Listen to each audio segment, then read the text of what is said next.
endorses overall it has a beneficial effect, or is likely to have a beneficial effect to recreation and tourism, simply because, as has been demonstrated, we have a number of significant breaches and risks, and this is an overall enhancement to the offer of the area, protecting a number of specific sites as well as the homes and jobs, albeit Clarence Pier is not protected specifically in this scheme, but overall we're satisfied that it has a positive implication for the use of the South Sea Common area and the South Sea seafront. I have Councillor Oudey, Councillor Atkins, Councillor Pitt, and then some questions from me. I'm sorry, but this might not be a question, it's more of an extension on Councillor Hunt's point. The Portsmouth plan precedes quite a major UK festival that happened on the seafront, so I need to talk about tourism because it's massively increased in Portsmouth, and I feel like this kind of plan would be to save tourism in a way. I guess I'm mitigating those things, but when you're saying you're looking at a study about how it's going to impact tourism in the area, well, if it's underwater we're going to lose a lot of tourism. Councillor Hunt, sorry. Councillor Atkins.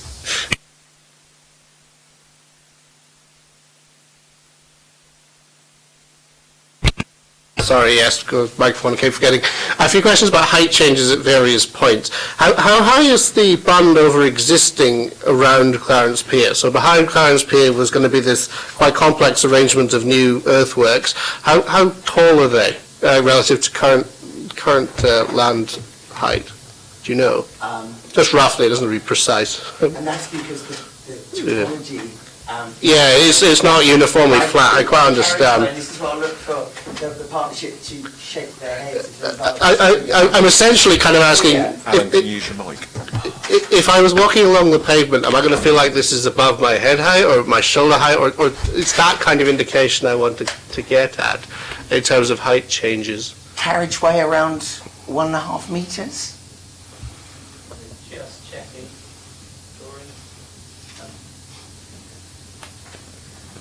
I appreciate this. I apologise, I didn't have time to get into the plans in that level of detail myself to figure this out, but I do think it matters because a lot of this is about... It's a significant intervention. Mm-hmm.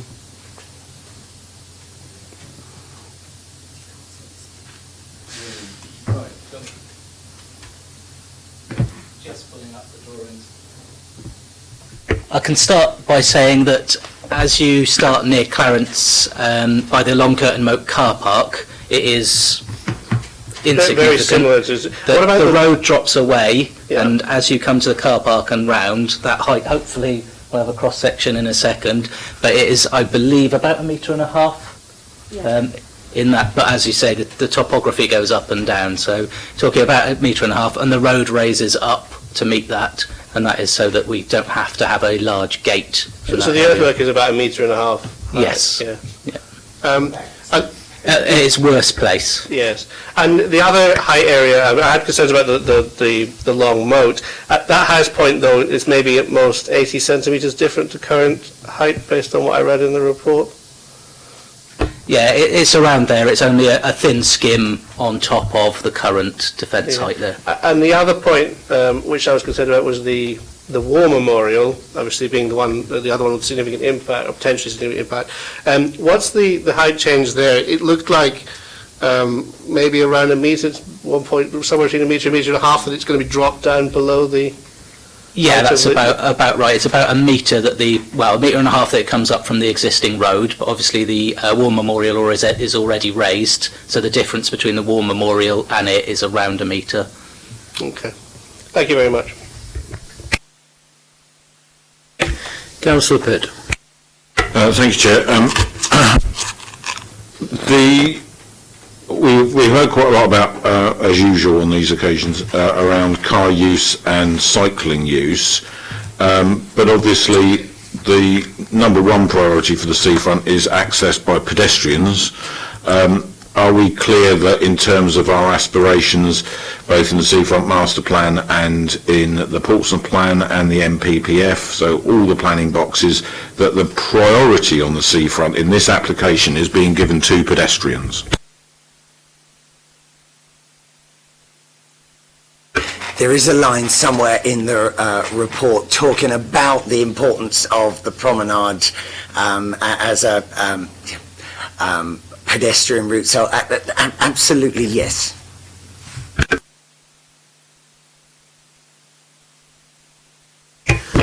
Right.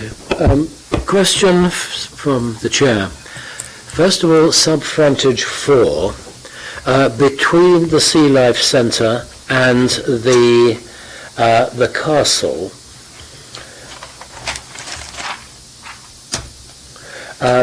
in that area we have an area which is quite low ground and occasionally flooded even now. Is there any proposal to do anything to protect that area around the current bandstand?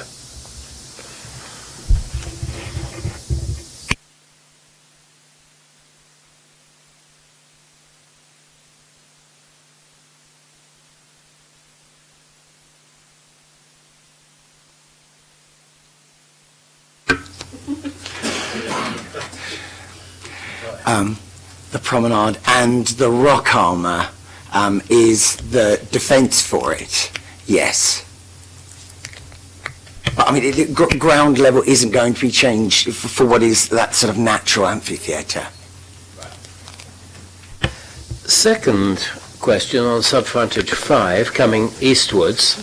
The matter of the shingle has been raised. There's been a lot of shingle scour in that area over recent years. Is that going to be anything other than just the replenishment of the shingle to make the defence outside the area which is now the pyramids? Right, so the primary defence is beach widening and the step remettment. So and the beach will be kept in place by the rock armour before it. I don't know whether the partnership, I want to embellish that in any way, but I mean it's the combination of the rock armour, the raising of the beach level. So the new beach level will cover the rock armour which is there at the moment. Yes? No. Same. Sorry, Councillor Mason. In that area, the beach will be retained by a groin, which comes out just to the west of the pyramids, which you can just see as the yellow bit sticking out. So that will retain the beach in that area. So over the approximate 10-year recycle period, it will accumulate in that area, and that groin will stop it going offshore. There is also a significant increase in both volume and width of the beach all the way along there. So there will be a lot more shingle. Does that answer the question? That does indeed. My third question concerns businesses. We've heard from Clarence Pier this morning two very detailed comments, but there are also other operations along the seafront. Mozzarella Joe's, the cafe and restaurant.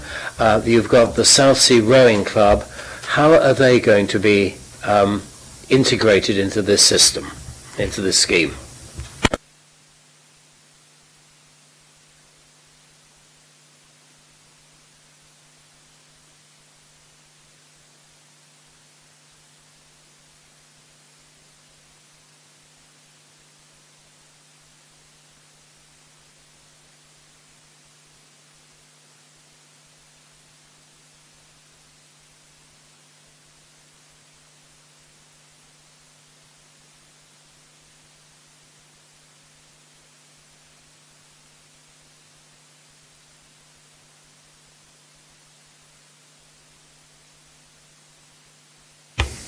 I only ask because they will be significantly below, their current entrances will be significantly below the level of the promenade.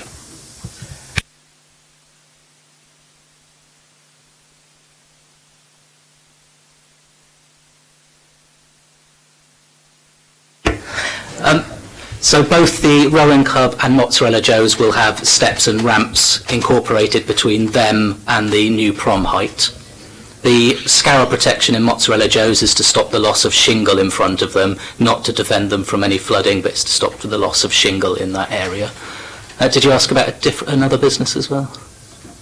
Just those two? It might be helpful if you would elucidate on other businesses along this area.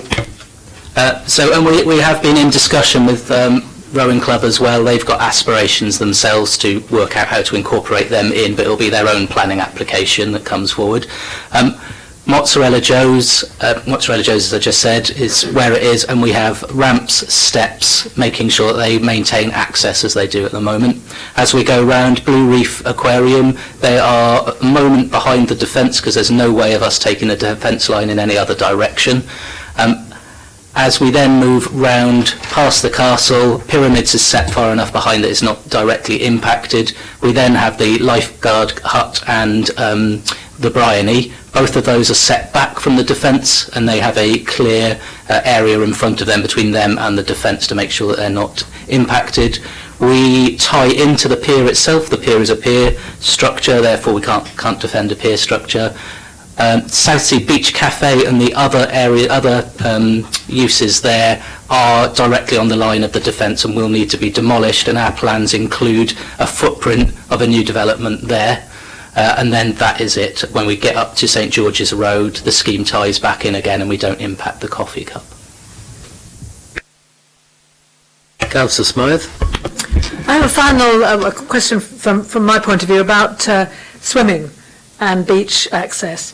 What I see here is that it looks like there'll be an extended area of safe swimming between the Clarence Parade and Eastney. But has anybody done any work as to how safe that will be? And I think it looks as if the access is going to be easier. But as a swimmer in the sea, for as long as I can in the season, can you reassure me that that's been taken into account and that there won't be a detriment to people who like to swim in the sea? There won't be a detriment. Their beach accessibility currently is poor, and this provides enhancement in appropriate locations. I mean, it's still obviously it can't include an opening that would result in a breach, but designed in as part of the scheme, there is accessibility, which is a point that's covered under the any other matters raised in representations, beach accessibility for all on page 27. And will there be better access for people with disabilities? I'm very conscious I'm not getting any younger. Again, currently it's poor, and some provision is being made as part of the proposals, yes. Thank you. Councillor Atkins, Councillor Hunt. My final question concerns comments as regard highways. We've kind of covered parking in the one direction road, so I don't want to go back over that, but the comment that the proposed new road layout in the area of the Serpentine Road along Clarence Esplanade to D-Day so raises pedestrian road safety concerns given the high level of footfall attending the splash pool, where two-way traffic meets the proposed one-way route. What is the junction proposal where two-way traffic meets one-way traffic? Will it turn round in the car park to the D-Day story, or in the car park in that area, or what will happen? Or will is the problem that the two-way lane just suddenly ends and turns into a one-way lane? How do we turn traffic round when it meets the one-way area? I need to ask Zane again. Page 14 of the report I read. So, in that area, if you're travelling westbound, there's no change because you carry on going westbound. To go eastbound, the only way to be going eastbound is to be pulling out of the D-Day car park. So there's no need to do turn round on the D-Day side of it. Thank you. Councillor Hunt. Thank you, Mr. Chairman. Mr. Maguire, on the Portsmouth Society welcomed, or one of them did, I beg your pardon, welcomed the report from or the comments rather, the seafront manager on pages 14 and 15, where the seafront manager raises some issues, one described by just now. It's already certain that those comments that the seafront manager raises are covered by that condition 23, which everybody seems to be pointing at the moment as a catch-all sort of situation, condition, about the public being able to move around, shortcuts being made through these various defences, and how people access various sites and so on.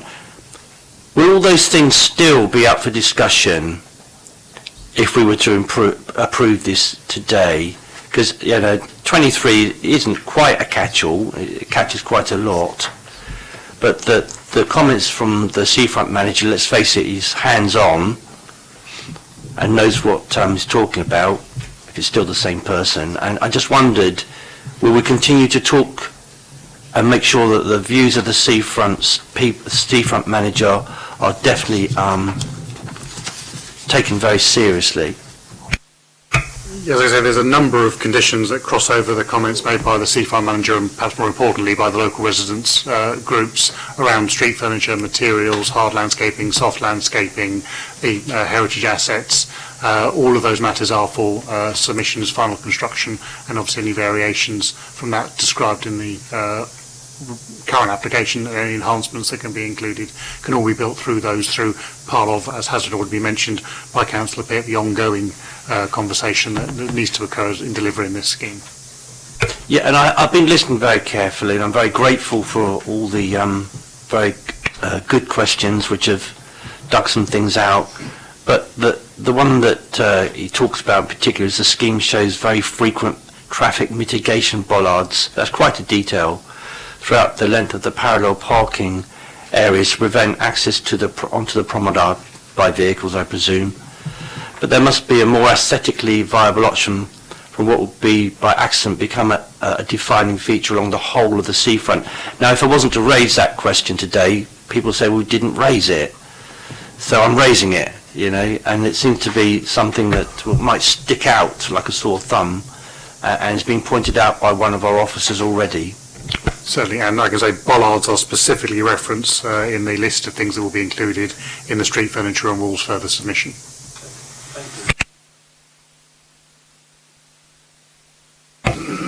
Councillor Pitt. Thank you, Chair.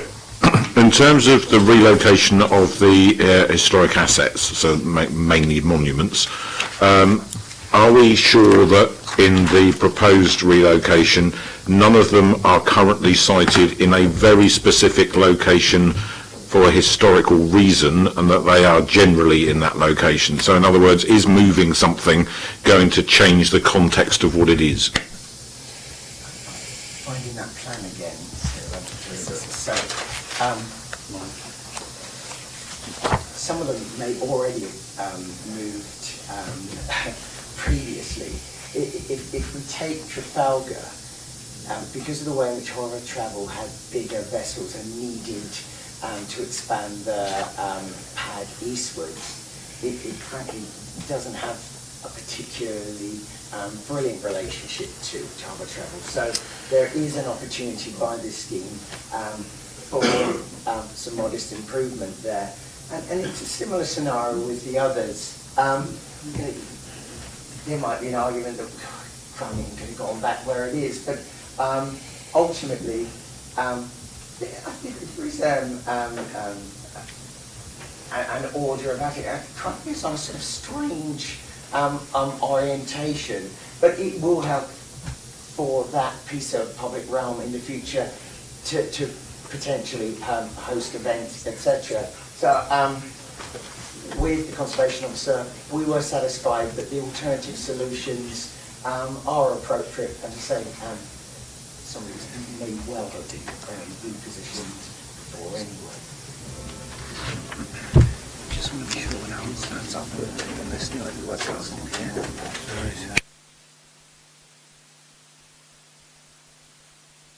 There's a wider, I was going to add, there's a wider discussion about whether Trafalgar might be more appropriate in Old Portsmouth near Nelson, but that isn't something sought to be progressed through the submission. This is about trying to find a suitable alternative position proximate to where it currently is. Okay, and I'm assuming that there is an opportunity while we're moving them and putting them back somewhere to look for some external funding around refurbishment and improvement, because I looked at the Trafalgar one on Sunday and it's in desperate need of some reconditioning.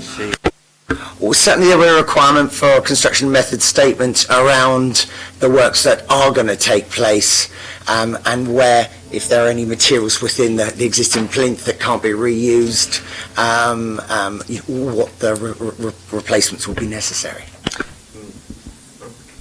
On this whole matter, I would refer members to the Historic England letter to Mr. Banting on the 18th of November, which you will find on the website.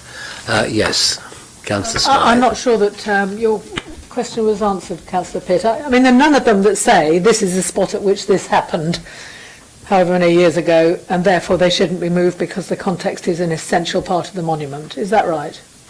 Certainly there was nothing in the relevant chapter in the environmental statement that has drawn that out, so I don't believe that to be the case, no. I think I've been along and checked that, but occasionally a monument's put up because this is the place at which this happened. I think that's what you were trying to get at, yes. Thank you. If I may assist members, because I think it is quite important just to bring it, and we've given you one presentation for this and all the other listed building applications, but if you look at page 35, which is the specific listed building application for the removal and relocation of the Grade 2 listed monuments, and as Councillor Mason has kindly already directed us to the Historic England comments, they have no objection. They feel that the move may allow them to be better appreciated, but it is important to raise to members before you vote on such matters that it does know that when we do move monuments of this nature, they do lose their listed status, and an application will need to be made to relist them. So it's a fairly academic matter, but an important one for members to be aware of before you make decisions on listed structures.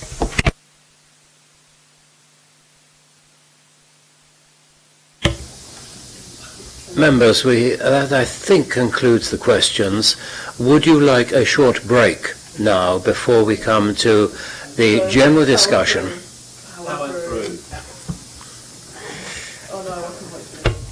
You power through. I would propose finishing this and then breaking for lunch. Okay. Right. In which case, members, we come to comments. I had Councillor Jonas's hand was up first, and then Councillor Hunt.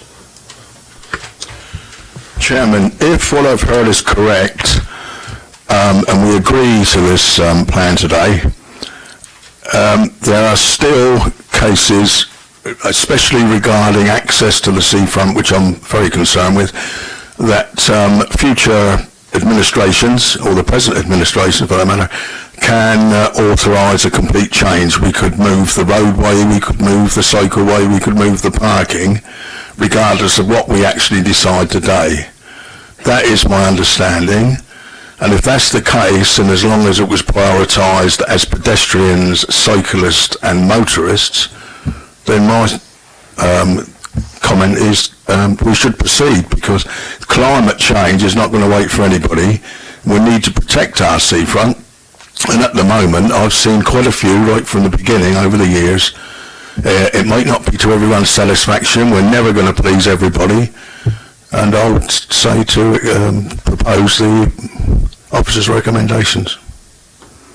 Thank you. Thank you. That's a proposal of the officer's recommendations. Councillor Hunt.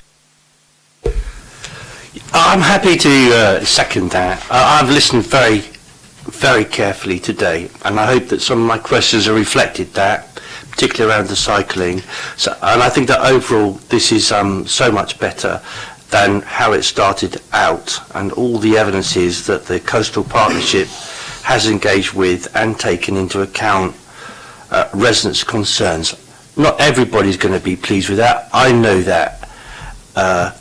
But we also, as we just heard, we have to get on with it, and we have to make sure that Portsmouth is protected. We've also had assurances from the senior planning officers but many of the important matters that we've been talking about today are still up for grabs, as it were, and that the road, for example, can be utilised in many different ways, and I'm sure lots of representations will be made about that. I was particularly wanted to hear about the heritage sites, and I think that everything that Councillor Smythe has said is right too. I don't think the anchor is actually the anchor that is the real anchor, but nevertheless it is an opportunity, isn't it, to improve the setting of those, some of them very tired looking places. So I think I asked a lot of questions about the visitor economy, which is so important to us, and for jobs in the city and for businesses along the seafront. And on balance, I look in this and I reckon it's going to improve the visitor economy. There's going to be a lot of opportunities here for public open spaces, for events along the seafront to be improved in line with the seafront master plan, and for a whole variety of reasons I think that this is a great opportunity for our city, and we should get on with it to make sure that we don't have flooding and that Celia's house doesn't go under 4 metres of water or anything like that. I think she'd be hopping mad if it did. And I don't want that to happen at all. And so I think, yes, I want to second this, and I would like us to get on with it. It's been a marvellous consultation, and it's a credit to everybody, and Mr Banting for being so clear today about what's what. So I'm enormously grateful for everybody that's from everywhere, including all the public deputations, for everything that they've done to get us to where we are today. Councillor Stubbs. Yeah, firstly, just as just for noting really, but when we get on to the actual votes on this, I think on the one relating to South Parade Pier, just because I live very close to that part, I will abstain on that part, so I won't vote on that. I mean, I think that this is a very positive application. It clearly needs to be done. I certainly support it. You know, we've had quite a lengthy debate about this. I don't mean here, but I mean over the last couple of years, and some of the things which initially came forward, not you know, in terms of really addressing this partly at Celia, is I thought were not entirely realistic when there was talk about, you know, massive under the common car park and such like. I mean, these were just sort of crazy costs. We've got to keep this thing somewhere in budget. I mean, this is an expensive project. I mean, I'm concerned actually about the amount it's going to cost, but we're still going to have to do it. So we've got to come up with a realistic scheme. I think there's a lot of positives to what's in front of us. It is a good job. There's a lot more matters which are going to have to be considered further down the line on the details of this, because a lot of this isn't going to be built for years yet anyway. So there's plenty of time for it all, and I would certainly hope that it will be possible to secure some additional funds, maybe from the LEP, for some things not directly related to this, but which improve the whole visitor experience and open up opportunities, perhaps for additional commerce along the seafront. We've had a lengthy debate about the Clarence Pier issue. I mean, I hear what has been said by the objectors there. This site, at least to my knowledge, is not an allocated site, at least not in the 2012 local plan, although it may well have been promoted in its revision. The most important thing is to have enough time to work out what's going to happen there. I don't know what the options realistically are. I mean, I don't particularly want to see a site cut off in this way, but I accept the argument that's been put forward by officers that in terms of where we are right now and what we know right now, it's all they can put forward. So I accept that, but I hope that's not what actually ends up being built there, and I hope we can come up, the council can come up with a better solution to that over time.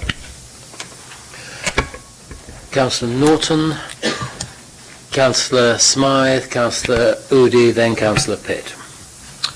Thank you, Chair. Yeah, I think most of my concerns have been covered here. Initially, I think it's fair to say I didn't like it. I didn't like the look of it and what have you, but what I like less is more procrastinating and not getting this done. So I think we do need to get this done. Most options are likely to be rejected by the public, but we need to act on this, I think, before it's too late. You know, the one-way system, for instance, and the idea of the long-term beach management plan, which is moving the shingles every now and again, are not particularly appealing, but again, we really should act on this. I think, and correct me if I can't do this, I think what I'd like to propose is approval with some certain conditions, and that is that the following conditions, 17, 22, 23, 25, 26, 27 and 38, are brought back to the planning committee as and when required. Now, most of those are about the soft landscaping, the public art, the feature walls, etc. But I think it's those aesthetics and those kind of conservational bits which people, the public will want greater detail and say on.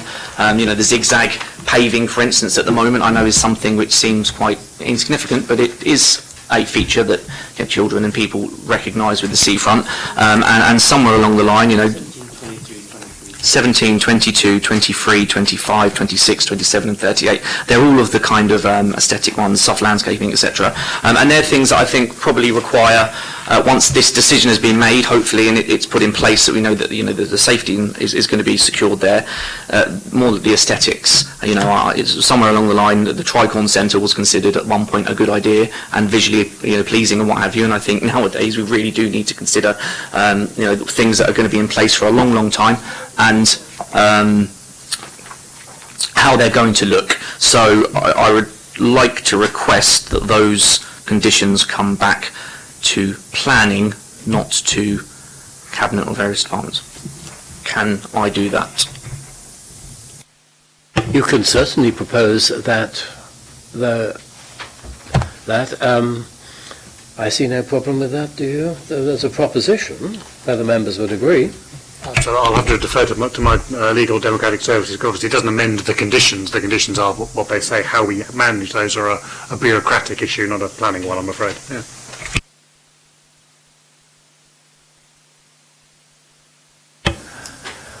Whilst we're taking advice on the feasibility of that, I will take Councillor Smythe. My point was very slightly related to that point, and I don't think it's the coming back to planning that I'm concerned about. I just wanted to say that I'm really reassured by the assurances given to us by the East-South Sea Coastal Partnership, and indeed by planning officers, that there will be further consultation on all the very many important details of this application. And on that basis, of that reassurance that's now captured on in every single minutes, and also it'll be captured on the live stream, I'm very reassured that we'll continue to have the proper public engagement on those details, and I would like to move that we went straight to approve this planning permission unamended, because I'm not so worried about the planning committee seeing those details as the public having a say. Councillor Oodie.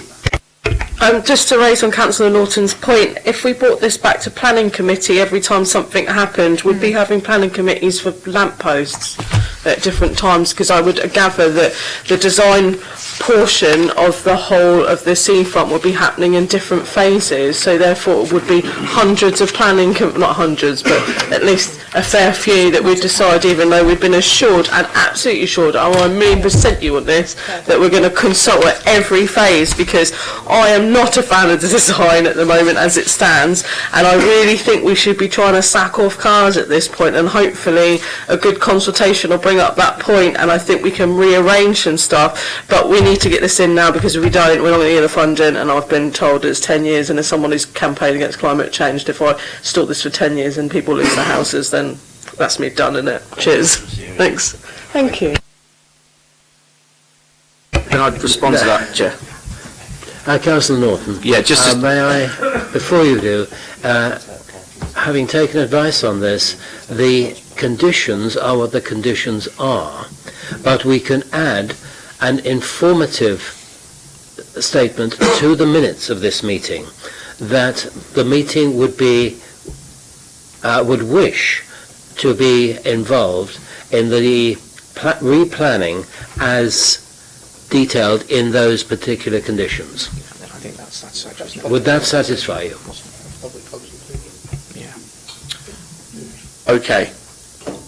Okay? Yeah. Right. So, Councillor Norton has merely suggested that it should be an informative statement which is minuted. Now, who was next? I think it was, Councillor. I've done. You've done. I was going to second his proposal, but I'm sure we've had conditions brought back here before. Sorry. I'm sure we've had conditions brought back here before for the committee to oversee and discharge. I think that's within our power. Mr Maguire. Just to be absolutely clear, it's a planning decision, and consequently all planning decisions ultimately can be determined at any point in the council. The full council can determine it. This committee certainly is well within the rights to determine compliance conditions. Well, I'd like to second Councillor Norton's proposal then. What I propose we'll do is we'll put an informative on the decision notice, because as has been noted, these are discharged in phases, so it may well be that the details we're looking at is half a decade away for the final phase of a final feature wall, and none of us may be here at that time, so... I intend to be here. I fear you will be.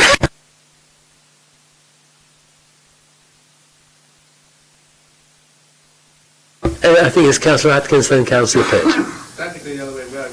Oh, well, okay.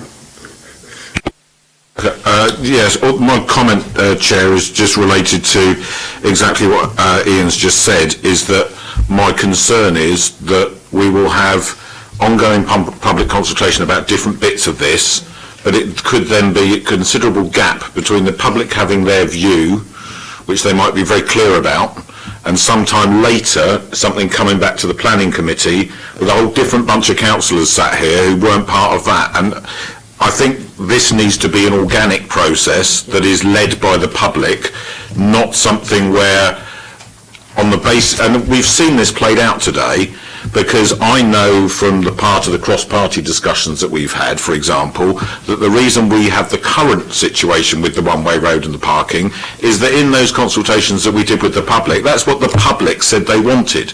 Now, it may be that the public's view changes over time, but I'm not in the business of what is the point in having public consultations and then riding roughshod over them because we arbitrarily sit here, listen to a presentation and say we disagree.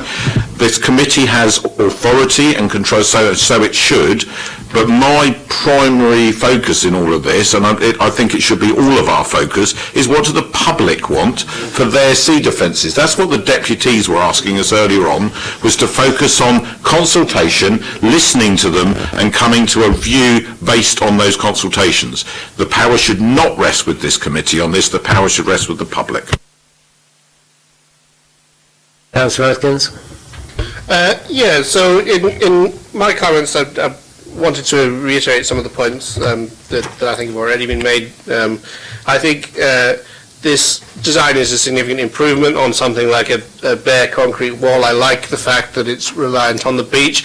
It is a problem that we'll have to keep replenishing the beach, but I think overall the slopes up and the slopes down are better than some sharp angular seawall along the length of our seafront, and I think that will retain and maximise the ability of the public and tourists to continue to enjoy the South Sea seafront. So I do think this is a better design. I think there are aspects of it I don't like, but I think you would find that there'll be aspects that people didn't like across the board. Nobody is going to like everything in this scheme. It is too large and too complex. I do have concerns about that particular area where there is a single lane of traffic and the cycling. I'm not hugely enthusiastic cyclist, but I have different times in my life used my bike, and one of the factors that does tend to influence it is whether or not I can have a continuous cycle lane, and the fact that you have to cross from one side of the carriageway to the other is certainly not ideal. But you see, my perspective on it would be that I don't think we can sacrifice too much parking space without detriment to local residents, without detriment to tourism in the area, without visitors feeling they can't come because they can't park. So from my point of view, I would almost be more tempted to sacrifice a small element of the footpath, but that's probably highly controversial and disagreed with. So it just goes to show I think there are different perspectives on these things. I fully agree that that the public should take the lead on this. I will support Councillor Norton's proposal because the authority is going to either rest with the Cabinet or with the committee, and I think the committee actually potentially with its deputations, and as a final point of oversight, I'm not suggesting the committee get involved in the minutiae of all the decisions, but that a final point of oversight that, if you like, the committee can ensure that the consultations have taken place and the public have had their say, I think is actually potentially more effective than if the decisions are made primarily by officers and by the Cabinet. But so I would support Councillor Norton's proposal on that basis. However, I think overall the scheme has to be put through. I think that, for me, the most difficult aspect of it is actually the effect on the War Memorial. I think it's a shame that that ends up at a point of lower prominence, but I think overall that is a cost that has to be borne, which is justified by the many benefits that the scheme provides. So I would be happy to support the report with Councillor Norton's proposed amendment or comment on the decision. Councillor Pitt, then I intend to move to the votes. Chair, in the interest of trying to come to something that ticks both boxes on this, and I note colleagues' comments, and it's all about how these things play out in terms of real life rather than an aspiration.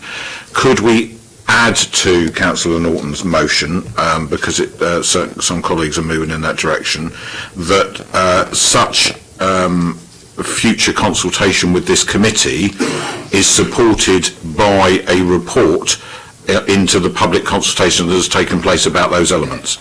Because we've lacked that today, we've had difficulty teasing that out, and Alan said that's not the application that's in front of you, but we all, people who haven't been part of that cross-party discussion, such as Councillor Atkins and Councillor Norton, who haven't been in those meetings, need to know what the public think as well. So if it is coming back here, and that is the decision, would members accept that there should be an attached report saying what consultations happened on those elements with the public and what their response was? Okay, well, I think we now need to take these things in order. First of all, Councillor Norton has proposed that an informative note be added to the minutes. That is the opinion of this committee that the planning aspects of matters referred to in conditions 17, 22, 23, 25, 26, 27 and 38 should be brought back to this committee and should be supported by a report on the public consultation on those matters. Councillor Norton has proposed it. It has been seconded. Those in favour, please show. Those against, please show. That is carried. We now move to the substantive matters which we have to take a decision on today. I have assumed that the proposal by Councillor Jonas and the seconding by Councillor Hunt refers to all of the 6 items on which we need to take a vote. Is that correct, Councillor Jonas? That's correct. Councillor Hunt, is that correct? Yeah. Thank you.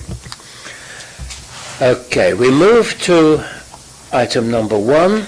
South Sea seafront from Long Curtain Moat in the west to Eastleigh Marine Barracks in the east. The overall scheme. Those in favour, please show. That is unanimous. Item 2, concerning the seafront shelters, numbers 7, 8 and 11 on Clarence Esplanade. Those in favour, please show. That is unanimous. Item 3, the monuments in the various locations on Clarence Esplanade and Southsea. Those in favour of the report, please show. Thank you. That again is unanimous. Item number 4, the South Parade Pier on South Parade Southsea. Those in favour of the scheme, please show. Those against, please show. Those abstaining, please show. Councillor Stubbs' abstention should be noted. The lamp columns in various locations on Clarence Esplanade, South Parade and Eastney Esplanade, their removal and reinstatement, those replacement, those in favour please show. Those against please show. No, there wasn't anybody, so it's unanimous. Okay, and lastly, the treatment of the Royal Naval War Memorial on Clarence Esplanade, Southsea. Those in favour please show. That again is unanimous. So for those 6 items, they have got planning permission. I propose now a 3/4 hour break. We will then come back at... Sorry? Half an hour? Okay. We will come back at 1 o'clock.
Members will, of course, note that the two councillors who were most adamant that we only needed half an hour are not back. But there we are. Find them, yes. Possibly shame them.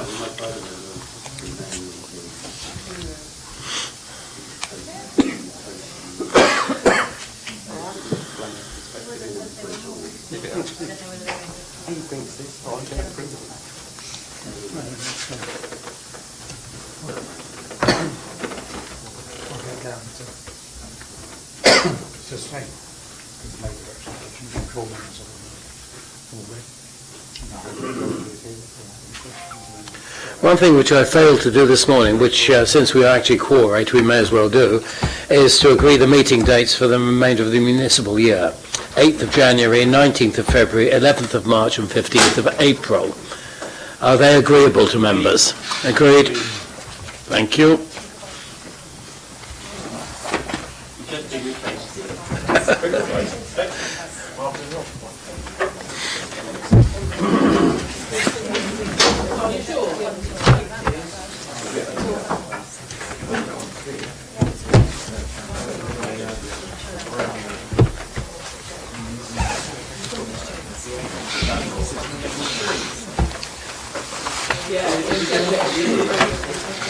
This has been going on since I first joined the council. What, Drayton Dairy?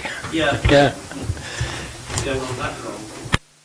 Yeah. It really has. I think it was probably 90, something like 93 that they ceased to be At a... least 10, Yeah. 12 years. Yeah.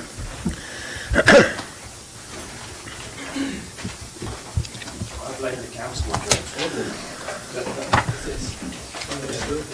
It's been going on for 10 or 12 years. Oh, what? Yeah.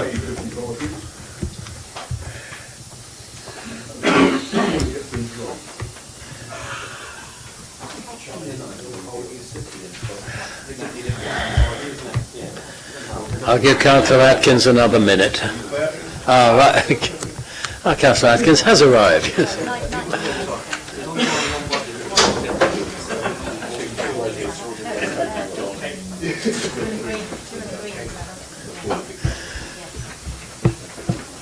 Members, we come now to item 7, which you'll find on page 53, the former Drayton Dairy in Station Road, Portsmouth.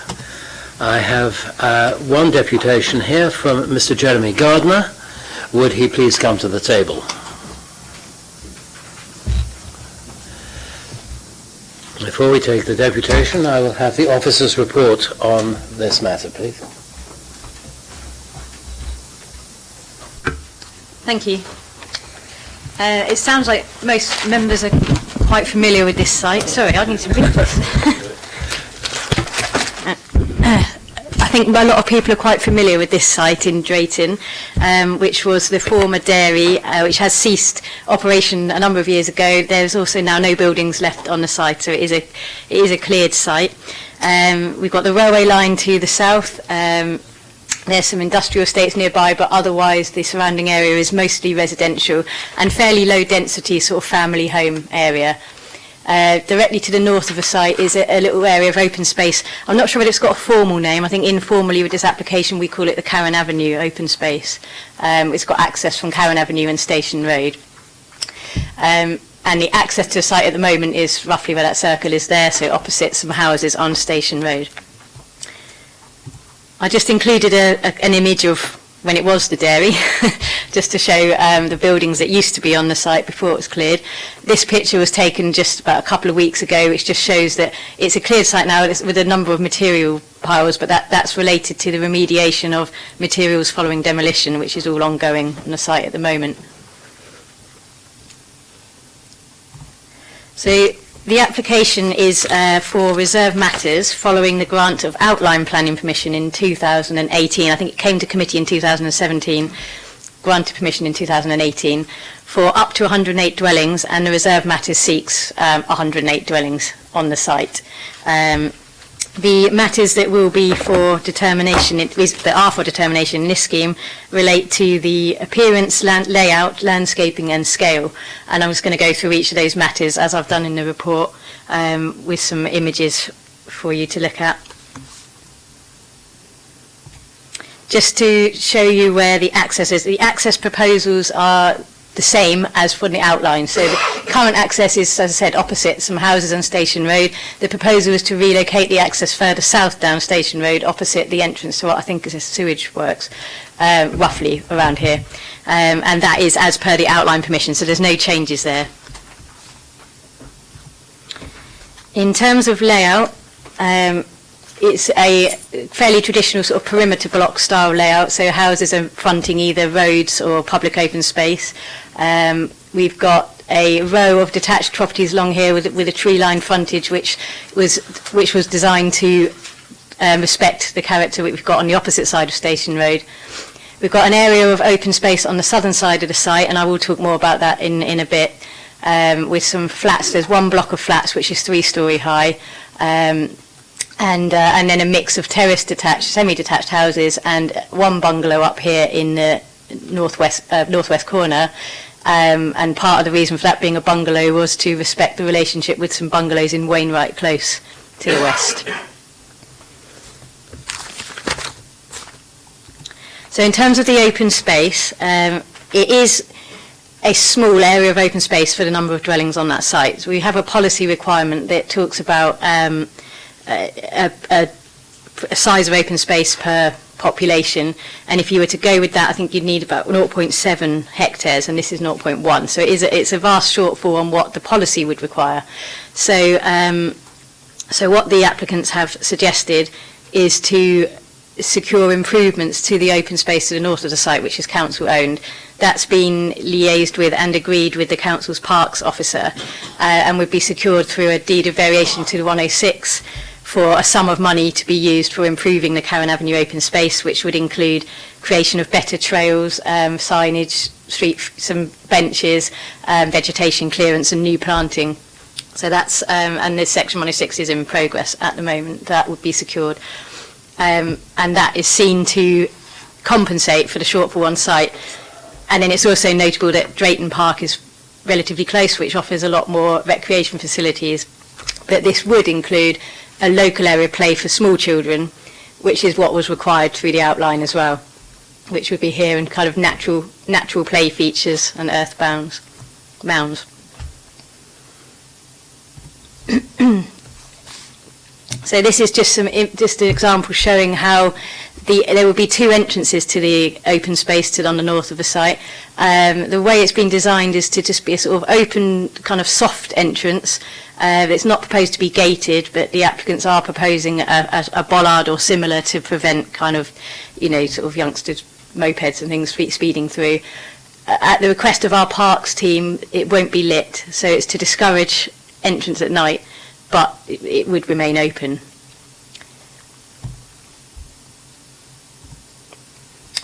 So just moving on to the parking layout. The scheme includes a total of 192 parking spaces, 17 of which will be visitor spaces.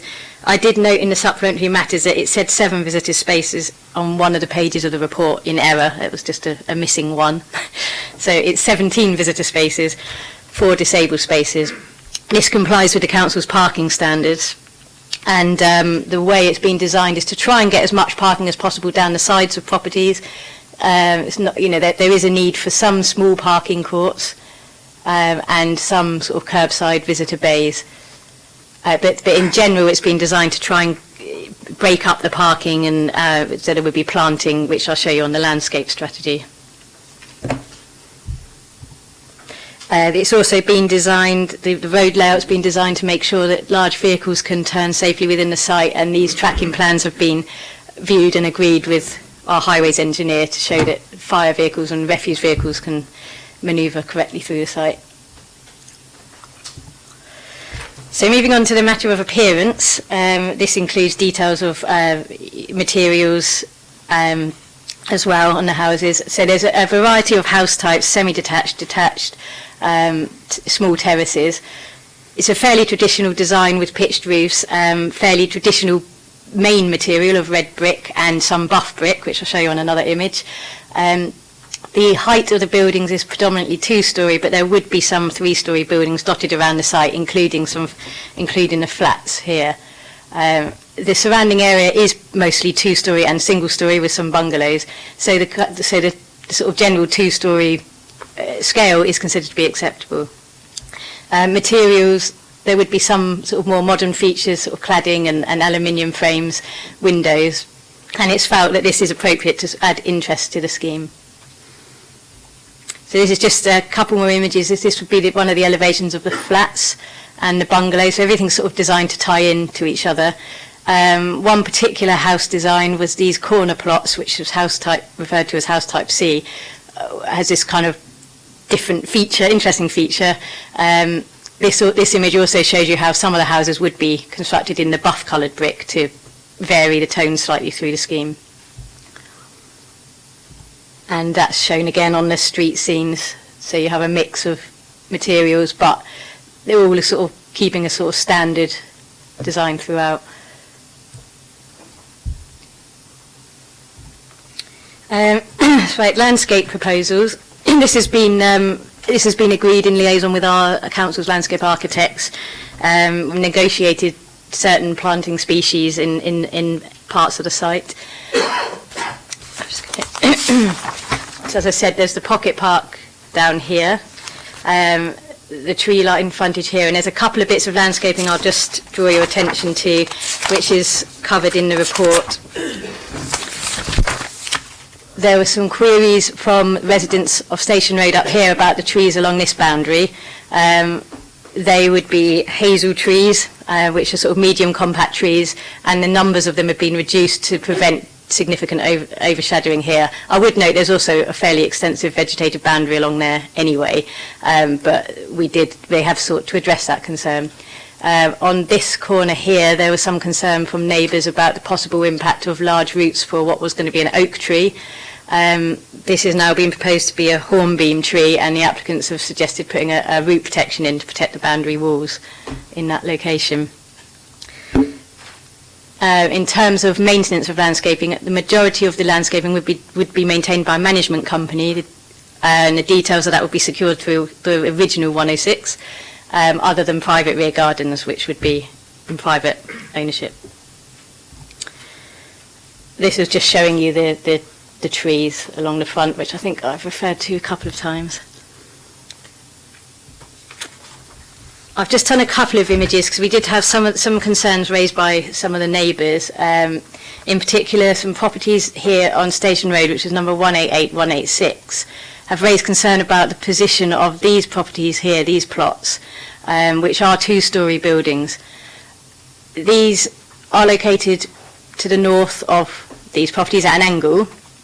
So in the officer's assessment of the impact, given the northern orientation, the fact they're not directly behind, so the windows wouldn't directly overlook, it's not felt that those buildings would result in a significant impact in terms of overshadowing or loss of light to these properties. So that relationship is considered to be acceptable. And then I included the view from Wainwright Close just to show you the sort of low-rise buildings in that location, and there would be a bungalow as one of the closest buildings there, and the larger buildings behind these garages.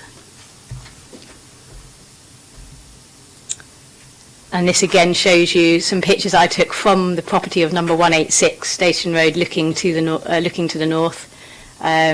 These trees are within the garden of 186, so wouldn't be affected. And that would be the view towards the 2-storey properties over here.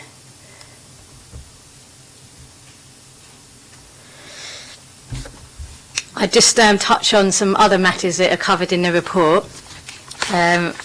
Flood risk was addressed at the outline stage, and it required them by condition to prepare a detailed drainage strategy, which is currently under review and has been agreed in principle by our drainage engineers, subject to a few further details. Because the site was previously laid to hard standing, mostly, this scheme should create a betterment in terms of surface rate runoff, and the scheme would include sort of storage tanks and things to make so that the surface water doesn't run off the site so much. In terms of refuse storage, each house would have its individual refuse stores, and the flats would have a communal refuse store, and the applicants have noted and taken account of the requirements of our refuse officer in that. Ecology, similar to flood risk, because the site had very limited ecology potential before, it's now got a greater potential to enhance biodiversity, and one of the condition requirements, again from the outline, was for a mitigation and enhancement scheme which has been agreed by our county ecologists, which would include things like bat boxes, bird boxes within buildings, native planting species that attract wildlife. So it is felt that this scheme would create a net gain in biodiversity as per our policy requirements. And I'll touch on the impact on the special protection areas. In terms of recreational impact, the Section 106 to the outline scheme includes a contribution towards the Solent Recreation Mitigation Strategy. And in terms of nitrates, I think I'm going to leave that one to update from Ian Maguire. The report sets out the current position, but I think Ian has a bit more of an update. So in conclusion, the details that have been submitted for the reserve matters are considered to be acceptable, and the scheme is recommended for approval. Thank you. Mr. Maguire. As I mentioned at the opening of our previous session, we have now endorsed our interim nitrates mitigation strategy, so this is the first decision to be issued in accordance with that strategy. Page 66 and 67 of the agenda explains the good work that the case officer has done to align this scheme with that strategy. In short, we require developers to see how they can solve the problem for themselves. A couple of bullet points you can see halfway down page 67 are the matters that the developer examined to see if they couldn't achieve nitrate neutrality within the site or within the development parameters. They were unable to do that, and consequently they proposed to utilise our nitrate bank, i.e. the overage of wastewater savings that we are creating through making interventions in Portsmouth City Council housing stock, which we can then sell to developers to reduce the overall amount of nitrate coming into the protected waters to achieve a matter of neutrality. That strategy has in principle been endorsed by Natural England, but as always the proof of the pudding will be in the eating. The formal appropriate assessment of that will be reviewed by Natural England in accordance with the habitats regulations, and any concerns that they come back with on an individual basis will obviously inform the final decision. The securing of those credits is a matter of the Section 106 agreement, a deed of variation in this case, and the amount they will pay for them is a matter of viability, a matter of ongoing negotiation. But all of those things are delegated to officers in accordance with the recommendation within here, if you're happy to do so, and we'll be confident we can move those matters forward rapidly to get the decision issued if all other planning considerations are acceptable to you at this time. Thank you. Mr. Gardner, you have 6 minutes. Thank you, Chairman. Good afternoon, members. My name is Jeremy Gardner, agent for the applicant Dandara. The applicants are very pleased and not a little relieved, it has to be said, that this Reserve Matters application is before you for determination today. Dandara acquired this brownfield site from its previous owners. It's a former industrial site, as you've heard, and they acquired it with the benefit of outline planning permission for up to 108 homes in 2018. Since then, in fact since autumn 2018, we've conducted a genuine, thorough process of community engagement, pre-application consultation and a planning application process that began in April. We submitted draft schemes in October and December 2018 to your authority, which Alan Banting commented on at that time. His comments related to the location and the usability of the pocket park we'd shown at that time, the potential opportunity to improve the adjoining Carron Avenue public open space, the design of the entrance street from Station Road, the potential impact on amenities of neighbouring residents due to the position and siting of some houses shown on the draft scheme at that time, and the avoidance of front gardens being used for parking in the future.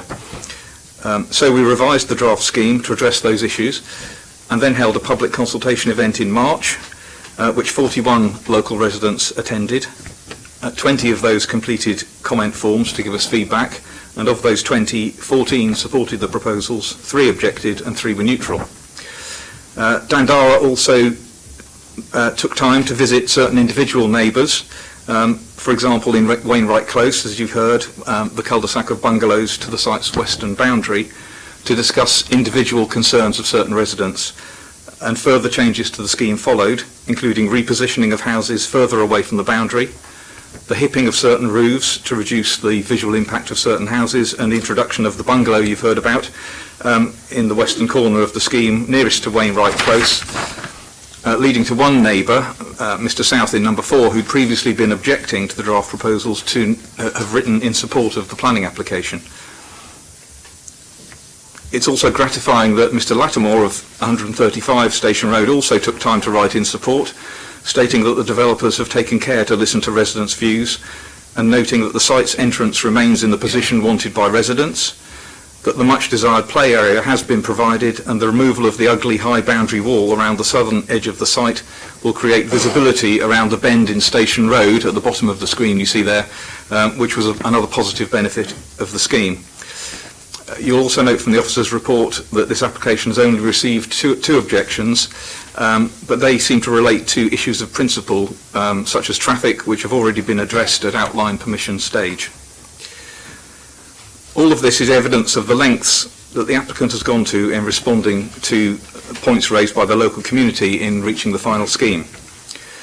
So the scheme before you of 108 homes includes 30% affordable housing, 32 affordable homes, 72 dwellings of 3 beds or more, so 67% of the scheme is family housing against a policy requirement of at least 40%, and a development density of 44 dwellings per hectare against a minimum requirement of 40. So the scheme meets all policy requirements. As you've heard, we're also proposing a variation of the outline Section 106 agreement so that an additional financial contribution can be paid to deliver improvements to the Carron Avenue public open space, which immediately abuts the site to the north. There's a close interrelationship, obviously, between the scheme and that open space, and in the proposals, housing is positioned to overlook that space, making it more secure, inviting and usable for everyone, existing and new residents alike, whereas at the moment it's a pocket of open space tucked around the back of houses, which brings with it the sort of attendant risks. So Dandara has worked closely with your officers for over a year now, firstly with Alan Banting, most recently with the case officer Rebecca Altman and her colleagues, whose efforts have been appreciated. We've listened and responded to neighbours in arriving at the scheme before you today, which we very much hope you'll support to bring this vacant brownfield former industrial site back into use to deliver much needed housing and local environmental improvements with it. Thank you. Thank you very much. Members, questions?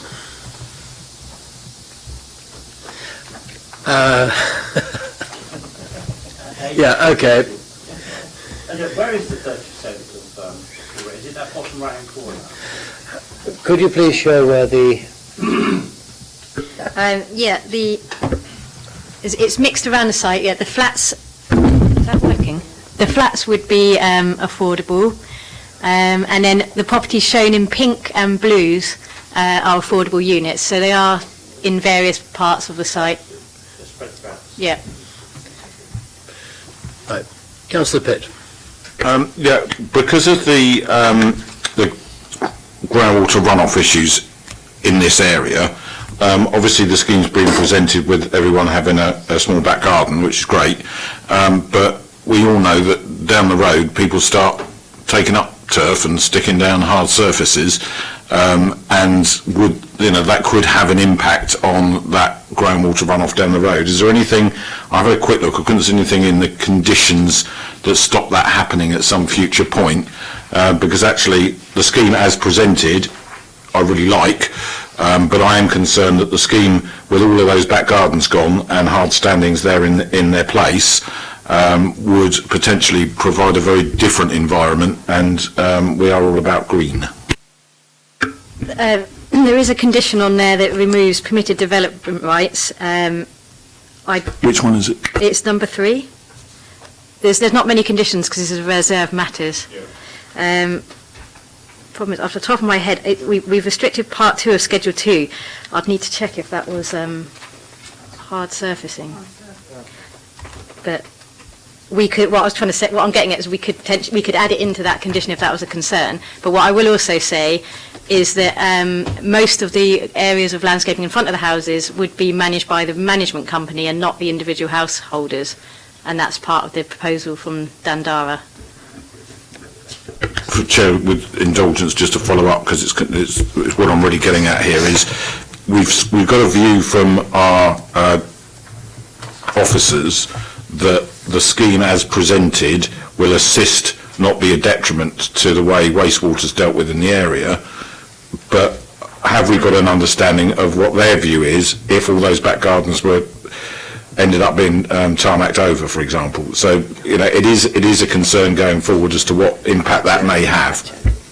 So if they were turning them into patios, does that reverse or change the current view? Because if we don't do something about it at this stage, that could happen, and in all likelihood would happen to at least a big chunk of them. I'm not a drainage expert, but the drainage, I have actually got an image, so I don't know if it's going to help at all. I've got there's a drainage strategy that's been submitted, and it's based on underground storage tanks for surface water runoff, and as well as new foul and surface sewers. So my understanding is that would have been designed to take surface water runoff and have enough capacity to store it, to stop it from running onto other sites. I couldn't answer whether it takes into account of hard surfacing. Ian might. Yeah. Can you help, Ian? So, as with all surface water drainage, it's a combination of infiltration on green spaces itself, which may include rain gardens, so flower beds, etc., and taking advantage of either attenuation, storage, and release into the existing surface water management system, often a combined foul and surface water sewage system, which this drawing seeks to achieve. Condition 3, as has been mentioned, has removed Class F of Part 1 of Schedule 2, which is the right to undertake the provision within the courtesy of a dwelling house of hard standings. So they can't lay a patio without permission from us, and clearly in determining those future applications for patios, we look to ensure that they are installing rain gardens or similar to maintain that infiltration rate. Perfect, thank you. Councillor Atkins. Yeah, so with regards to the small play park area that's being included on the scheme, mention was made of wooden and sort of landscaped play equipment. Does that mean that there won't be any installation of conventional play park equipment on the site then? That's right. Yeah, it's proposed to be natural form features, not your standard metal swings. Yeah, is that something that's considered appropriate in this scheme, or better even than traditional?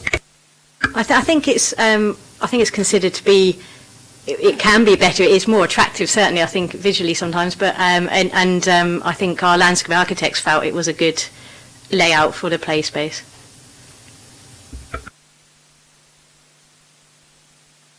Councillor Pitt. In terms of the emergency vehicle access, can we go to that map? Smashing, thanks.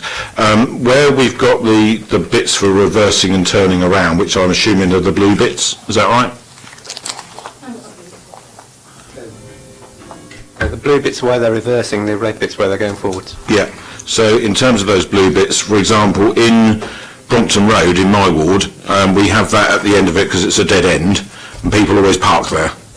So whether they're supposed to or not. And on an estate like this, which is slightly set off the main drag, and where you're not necessarily going to have the same levels of traffic enforcement because it meets our parking standards and therefore unlikely to attract enforcement officers generally just wandering around it, what reassurances or what mitigation is being put in place to ensure that those reverse and turn points remain clear at all times? Are we intending to just do that with some double yellow lines, or is there something to actually prevent it happening? Because the last thing you want is an emergency vehicle getting stuck, and while it's been designed in, the practicality of how these things operate can be very different. Peter? It might be worth putting the other plan up, and we can look at each of them in turn. The coloured one, big coloured one you had. So at the top end, the top right-hand corner of the site there, the turning area happens in carriageway, and we've got parking courts beyond either end, so you can't practically park in the road because you need to drive through it. In the bottom left-hand corner, the turning area again happens in front of parking bays there and immediately just above that. In there, there's the two turning areas in there. So again, they happen in front of parking spaces, and if you parked in the turning area, you'd be obstructing the parking space. The one to the left-hand side, that one there, that has parking spaces off either end of the turning area. So if you parked in the turning area, you'd be obstructing people's drives, and they wouldn't be able to drive in and out. So I'm not envisaging a need for yellow line restrictions or any particular odd built form. I think the layout of the drives works to protect turning areas. Excellent, thank you.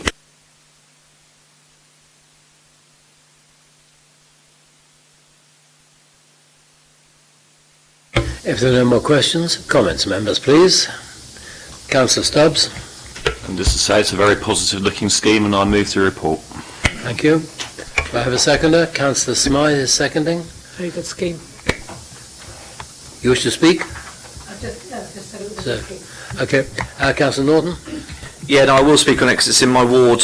Yeah, I think seems like a very reasonable and sensible scheme. I've spoken to residents along Station Road, and most are very much in favour of this. They want to get it done because of the time that it's been spent derelict. I think there are some concerns about the stress that this will put on to schools, doctor surgeries, etc. But that's not a planning consideration, and the same with the speeding down Station Road. But again, that's something I think that we can look at as councillors. All in all, a very good scheme, I think, and I'm very pleased that the removal of the wall means that going around the corner there is going to be easier and safer. So yeah, very, very good.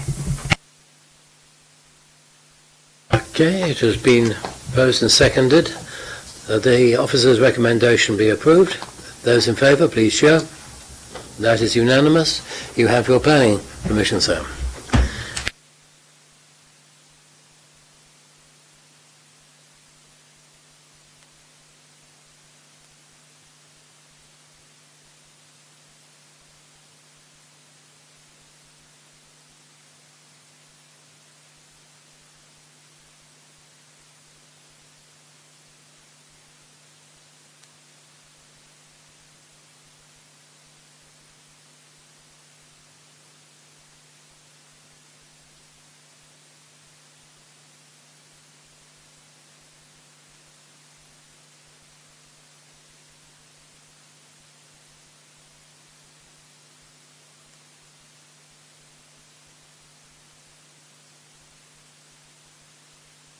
Before we start, members will or may have read a letter sent to us this morning from the Keep Milton Green group concerning this application.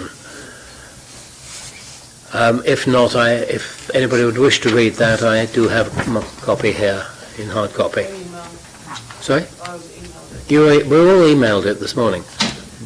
You haven't seen it. Right.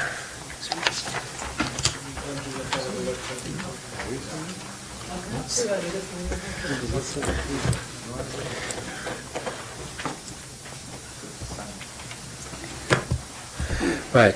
May I have the officer's report, please? Thank you, Chairman.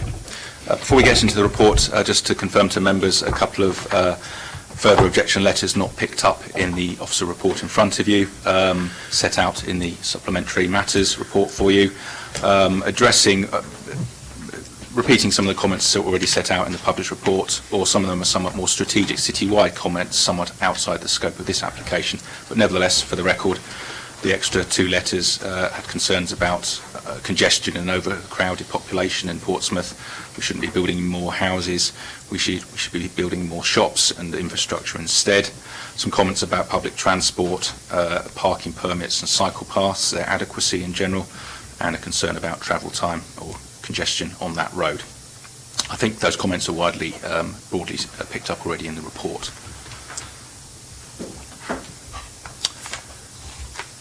This is the site of the former Mr. Pickwick Public House on Milton Road, halfway between Milton Common to the south and the junction with Eastern Road and Milton Cemetery to the north. You can see the site in the centre of the picture. It's the two-storey building there, the single-storey buildings around it, and the car park associated with the site. So just to take you through the context before moving on to the details of the proposals, which are 12 flats in a single building of 3 storeys with a 4th story recessed with flat roof. But turning back to the site, the pub is a formerly attractive building here with quite some interesting architectural features, the pediment, detailing, brickwork and so on. But as you can see, unfortunately, considerably knocked about over the years with some unfortunate alterations and extensions all around its single story. So while there is some remaining or hidden architectural value, nevertheless, we didn't feel it was something that we could resist its loss in principle. It is a shame to lose some fabric, Victorian fabric, in the city, but we didn't feel we could insist upon its retention. Otherwise, the site has been hoarded up for the last 2 years since the pub last operated. So behind the hoarding, you've got the former car park and the accretions around the site, 2-storey, 3-storey main building. On the opposite side of Eastern Road, typical Portsmouth turn-of-the-century housing, 2-storey. Holmes Park, a flatted development, more modern, to the immediate north. Eastern Road itself, of course, everyone knows that it's a busy main road in and out of the city. I'm sorry, of course, it's Milton Road, leading to Eastern Road. Thank you, of course. On the south side, we have a petrol station here, and it's a car wash. And then the most affected residents are on the western side here, which is Maylands Avenue, mid-20th century housing, 2-storey. Nearly all of them have, as you can see here, single-storey rear extensions, and most of them have quite substantial outhouses or outbuildings for various purposes domestically. So there's the site itself. You can just see Mayfield Avenue houses at the rear there. That's looking straight across at the site, and the back of the houses there, Fratton Park beyond, and just on the west you can see the northern boundary of the petrol station. This is in the Mayfield Road houses, so the site is behind the photograph. I've got my back onto the site there, and here's one of the outhouses on the right-hand side, and here are the typical single-storey extensions to the houses. This is looking back at the site, so I've got my back to one of those rear single stories extensions. There's an outbuilding, there's the rear boundary wall, and there's the former pub sitting there. The pub is got typically tall, high floor-to-ceiling heights, so although it's 2-storey to eaves, the eaves run through with the same height as the 3-storey more modern development. So the new development of 3 storeys would be approximately to the eaves height, the same height as this one, albeit with a 4th story on top, which you'll see shortly. This is upstairs in Maylands Avenue, showing again the views from bedrooms, the existing pub, and then looking across the car park to the eastern side of Milton Road, and there's the petrol station. So you can see the sorts of buildings that most of the houses have. This view, the new building will be sat approximately from this point south. So depending which house you're looking from, this house would lose some of the existing building fabric and have it replaced instead here. And the houses further south would look across. At the moment they have more openness beyond their walls or outbuildings, and that openness would accommodate the new 3/4-storey building. And that is a key issue in the application. There's another view, again, showing the site, and there's the petrol station. That's just within the site itself, showing the hard standing and the petrol station. Sorry, this one's a little bit blurry, but here you can see the footprint imposed of the building. So the existing building sits overlapping here, and this is the 3-storey outline with a 4-storey sited away from its edges in a recessed manner.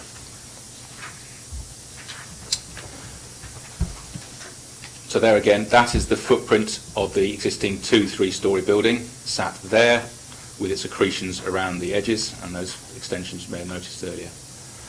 This is the footprint of the new building. That is an overcroft, so the 3-storey element would sit on that footprint there and around as you can see it. Parking spaces here, 13 spaces for 12 flats, accessed off this point here, widened to accord with transportation requests. As you can see, the main front door, a communal front door here with individual accesses off that point. And then some shared garden space around the site. So good opportunities for some grass and shrubs and planting of various sorts. Internally, there we are with the refuse store, bike store, and the undercroft parking, and then flats on each floor. 6 one-bedroom flats, 5 two-bedrooms, and 1 3-bedroom flat on the roof. That's the main elevation facing Milton Road. So there's the 2-storey element. Does appear somewhat higher than next door at Holmes Park. I'm not sure that's quite accurately drawn. And there is the recessed 4th storey. Architecture, buff bricks are indicated with some modelling, projections, architectural modelling around the fenestration and projections and recesses, and helpfully we've got some shadows to accentuate and illustrate how it would feel as built in terms of sunlight giving the depth to the building where that is caused by the projections and recesses. Members may have picked up from the report that one amendment has been made during the course of the application, which was the removal of balconies at the rear, which was situated here and here. Independently of what neighbours thought, I thought that was too close and too intensive in terms of overlooking, with people coming out onto a balcony, being able to lean over and be quite close to neighbours' windows and gardens. Neighbours felt the same, and the applicant was happy to remove those balconies, A, and B, originally they were full height windows. This is a matter of perception. We've now got the panes opaquely glazed or covered effectively at lower level, just to reduce the perception of overlooking from those windows. You'd still be able to see out obviously above waist height, but there's a perception there. So if I take you back to the site, probably the key issue, along with scale and design, is the relationship with the neighbours to the rear. It is a limited site in terms of getting a new development like this. We've had pre-application discussions which included where should a building be sited on this on the land. At one point it was at the northern end, but that meant the building was closer to the houses to the rear. So it was decided to move the building to the southern end, which gave a bit more relief, because you can see with the splayed boundaries, Mayfields Avenue is splayed away as well. So having the building here gives a little more distance to the rear. The back gardens are about 14 metres in the existing houses here to about 17 there, and then we get the extra distance here and here. I wouldn't pretend it's not a close relationship at all, and you'll see in the report we've rehearsed that very carefully. Is it acceptable, a building this position, this scale, with that relationship? You'll have seen we've noted this sort of relationship is not uncommon at all in Portsmouth, in a densely developed city. This is a development site on a busy main road where you would expect some sort of development like this. Indeed, there's a 2-storey, generously sized height building there, but the footprint over here would, of course, introduce further building. But we feel, on balance, that relationship is acceptable given the context, and the distances are a reasonable distance, and they're slightly splayed away, as you can see as well. Then, of course, you've got the quite substantial outbuildings in the back gardens, which I think give real and perceived distance and separation and privacy for the neighbours to some degree. The neighbours were happy that the balconies had been removed. Various residents were concerned about what would happen to the boundary wall. Some expressed a desire to have a taller wall, so I've made it clear that is, for the applicant to discuss with them if there's a collective view as to what sort of boundary it may be, indeed if there is a new one, and what height it may be. And we have a condition to control that anyway, but the applicant has been encouraged to speak to neighbours first to see if a collective view can be reached on that. Otherwise, issues of highways have been addressed, as I mentioned a bit earlier, with the access. The parking is a little bit short, 2 spaces short of your guidance, but given the central location in Portsmouth with good access to public transport and a range of facilities locally, including parks and shops and so on, we didn't think that was a matter that should withhold consent. There is a 100% parking plus one for the site. Otherwise, the main other issue is affordable housing and the scheme's viability that members may have noticed. This application was due to come in April. It was deferred because after publication of the report, the applicant realised that actually he couldn't, in the end, afford the affordable housing that was requested by policy. And so we have spent the summer and autumn working through quite detailed matters of finance. Has been the to and fro of reports and assessments of finance that is normal in these circumstances between the applicant and our consultant. In the end, we have settled upon our consultant's final views that the scheme is profitable, and so could, in theory, be some money for affordable housing, but at 5.4% profit, that is way below the 15 to 20% profit that is accepted and is set out in guidance, planning guidance. So on that basis alone, it seems unreasonable to try and get the scheme to provide some element of affordable. It's regrettable, but it's way below what is deemed a normal profit level, taking account of risk and lending and so on. However, in the legal agreement that we have also for nitrates, in the event that the scheme as actually built, because at the moment the finances are predicting how much the construction costs would be, how much the flats would sell for, etc., etc. Obviously, as it comes to completion, the actual finances will be adjusted to reflect what has actually happened. And should profit extend beyond that 5.4%, the legal agreement has a review mechanism where some of that further profit could be directed or would be directed towards affordable housing.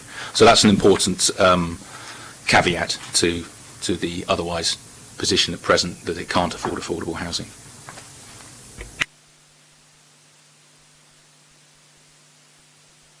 Just to give the conclusion for nitrates, as well as has been briefly mentioned, again, discussions have occurred, but in light of the viability of the scheme, the alternatives of meeting nitrate neutrality within the scheme itself are clearly not going to be available, and consequently access to the nitrate bank is again the solution for this application. The amount of financial contribution available for that, again, obviously is not great in light of the viability of the scheme, so a matter of negotiation and in the 106 agreement, and obviously associated with the same clawback procedure for viability review. I would take the opportunity to highlight on this application, comes up on the next one as well. It does have a 1-year implementation period. This is to ensure our nitrate credits are taken advantage of rather than sitting on and unused for a prolonged period of time. So as well as the standard condition preventing occupation until the mitigation scheme has been secured, we further require water efficiency. That's one of the conditions built into it, and we do require that the scheme is commenced. We can't control when the scheme is of course completed, but we do require that the scheme is commenced with no delay to ensure that we do get back on track with our housing delivery and our nitrate credit bank is working in an efficient way.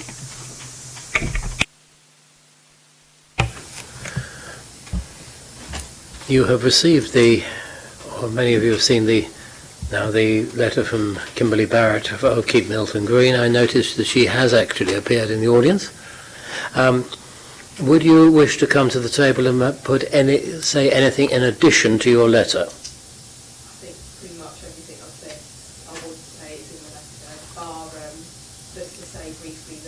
Well, come to the table if you want to say anything briefly, but please keep it brief because you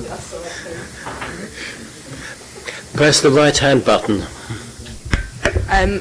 obviously I'm hoping that you all got the email that I sent. Just to say briefly, initially residents weren't so concerned by the residents who are close by on Maylands Avenue, which I completely understand because I do feel it does encroach onto their property quite significantly. People only need to look out the window and they'll see straight into their back gardens and possibly into the properties as well. But people didn't tend to object purely because there was already an existing use there of a pub, but also because we saw that there was the affordable housing put there. Whether it was going to be up to 9, that was a question, but we saw that and we accepted that that was a good way to use the what was existing there or to build onto it. It is so disappointing to be sat here again arguing that, you know, these EVAs are being used to it's a loss to residents. It's not the developer who's walking away. They don't think about this. They've got their money, profit, whatever it is, they've gone. It's our residents that are suffering because of this. We've got a huge waiting list for the council. We've got people who could vacate council homes going into part rent, part buy homes or social housing, and it's our city that's losing out for this. And I'm so disappointed that once again that a developer is getting away without providing what they legally should for the city. I know that they're only getting 5.4%, but 5.4% is profit. And it's our residents, not just in Milton, but across the area, that are going to lose out because there's no money coming in, it looks like, and there's no housing there. And it's just really disappointing that I have to sit here again, and the fact that this city is losing out on affordable housing. I only have to remind you that Kingston Prison got nothing, the seafront, we got nothing from there as well, and it's just a continuing pattern. And I understand it's not something that the planning committee can necessarily refuse on because of these reasons, but I think it really needs to be highlighted that this keeps happening and it's not fair. It's us as a city that loses out, and that's really what I want to say. Thank you very much. Well, you shouldn't go, the committee gave you the option of adding to what... Sorry. Because you said you weren't coming. Okay. So, Mr. Holman, you have 6 minutes to address the committee. Thank you. An important point to start, there was a perspective drawing and there is concern on the massing that maybe the elevational treatment didn't show, so I don't know if it is on the slides, the perspective, just to show, okay, because just in the conversation in regard to the adjacent building and the massing and the perspective was showing the relationship, I thought might be an important point, but okay, right. Even though the applicant is aware that there is a recommendation for approval, he has requested we represent him today as we believe it demonstrates the importance of this planning application. The applicants have appointed ourselves, HRP Architects, to prepare a residential development scheme comprising 12 units, 13 parking spaces, cycle stores and refuse facilities. The applicant has submitted 2 pre-application designs and had written feedback in August and September 2018. It's been requested during this process to locate the building to the south of the site, which is what has been proposed, having previously been situated to the north, thus creating a more sympathetic relationship to the dwellings on the western Maylands Avenue. The proposed site plan shows the distance between the existing dwellings and proposed block as being over 21 metres. The car park has now been positioned to the north, with landscaping proposed along the whole frontage of the site as requested by the LPA following the consultation with Highways. The scheme presented before you is fundamentally the scheme upon which was initially submitted as a full application in December 2018, and the planning officer was positive in regard to the proposal in terms of its character, appearance, improving the quality of the street scene, high quality materials and design. The proposal conformed to all local and national policies in regard PS13, PS10, PSC, PCS 14, 17 and 21. The access to the north of the site is a positive change as Highways have stated. The pre-application consisted of 13 parking spaces for 15 dwellings, which could not be supported. It was understood the reduction to 12 dwellings with the same amount of parking and increased cycle facilities in the sustainable location could be supported. The planning officer requested additional cycle storage, which has been added to the proposal, and the client, to further enforce the application's compliance with the local planning policy, commissioned an independent viability study which added further support to the applicant's development appraisal, highlighting a negative surplus in regard to the requested sum for the affordable housing. The client has acknowledged and agrees suggested to an off-site contribution for a bespoke disabled dwelling, the sum of which is to be confirmed.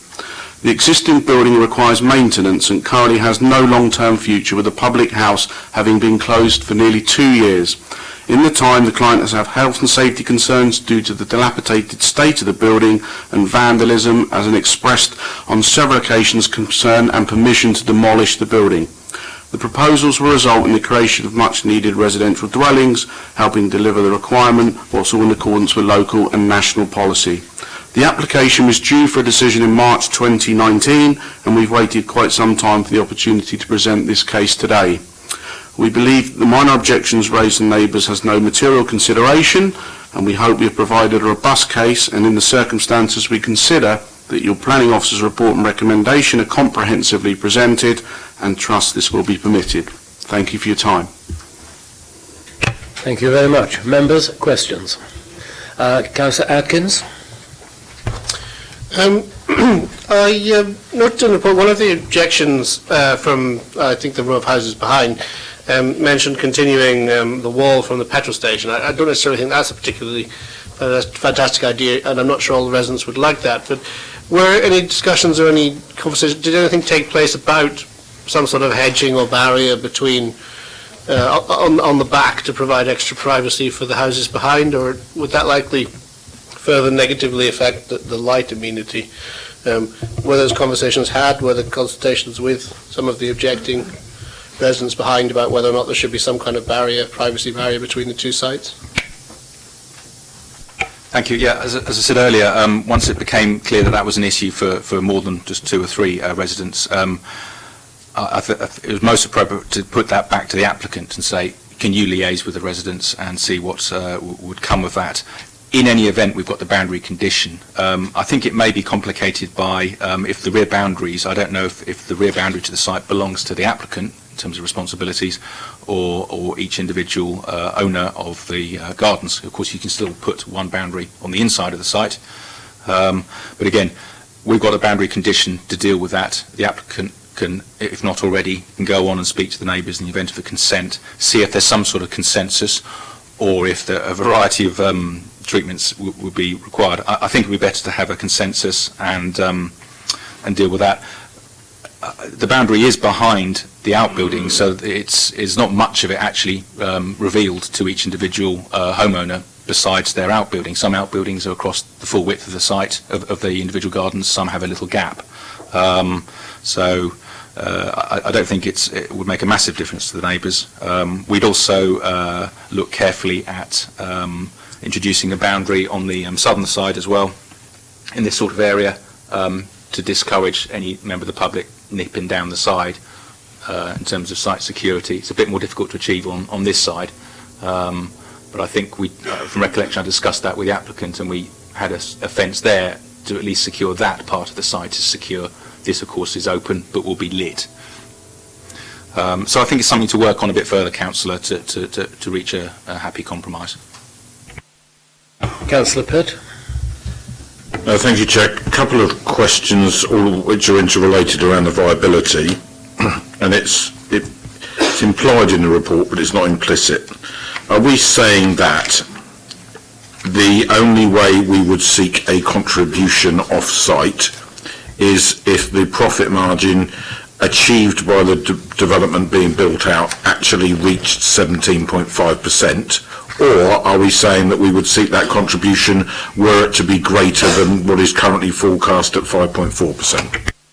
The latter of those. So should it get, the developer is prepared to develop on these finances, effectively, although these are adjusted figures. So beyond that, we're saying, right, if you're prepared to develop like that, beyond that, we would like to take a share of that further profit beyond the 5.4% for affordable housing. Okay. Second of 3, there was reference made in the deputation about an off-site disability adaptive flat contribution of some nature that doesn't seem to be in the report?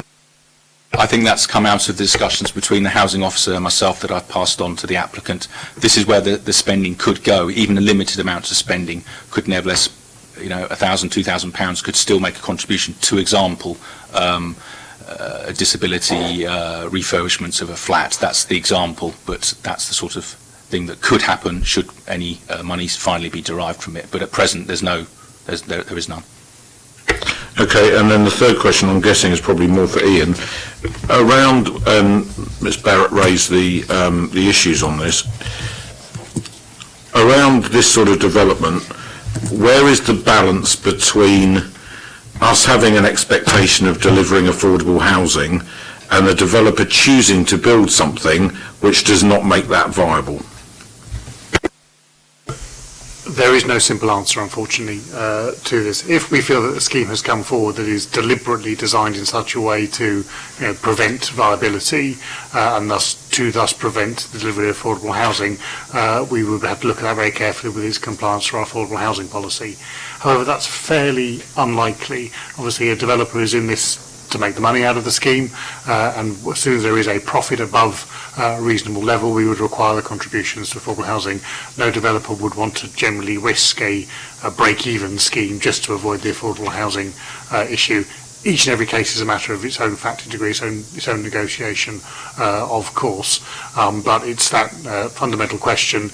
If we are confident in the viability appraisal that has been made, and we do, in this case we've had it independently verified, we can either have nothing on the site and continue with the site undeveloped, or we can have some housing on the site, and if there is any money to be derived from it, we put a mechanism in place which will become common practice, I should stress.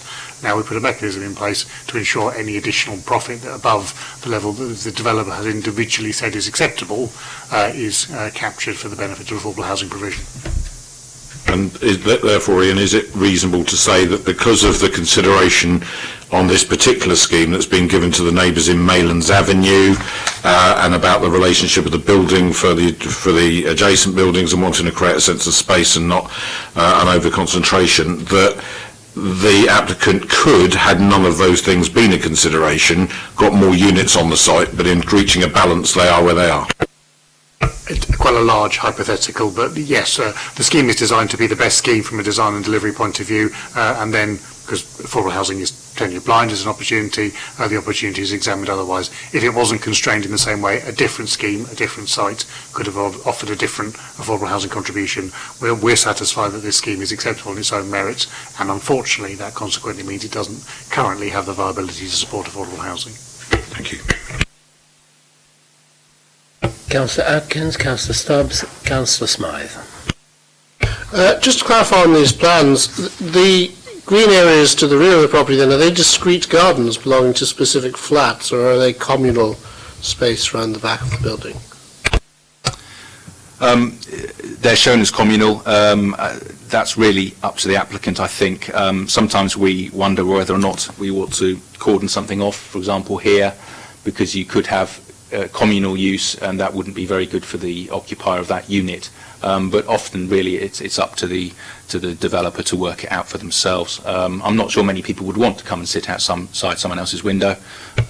You have got Milton Park nearby. You've got the cemetery nearby as well. It was more for the implications if there was some sort of agreed boundary measure to protect privacy, for example, hedging or something. Well, that would actually be in the control of those gardens if they were private gardens, whereas it would be in the control of the management company if there was a communal space. So, thank you. But we do have the landscape condition and the boundary treatment condition, which normally is focused around the perimeter of the site for the boundaries, but we can certainly look at that, whether or not there's any further subdivision or privacy. Thank you.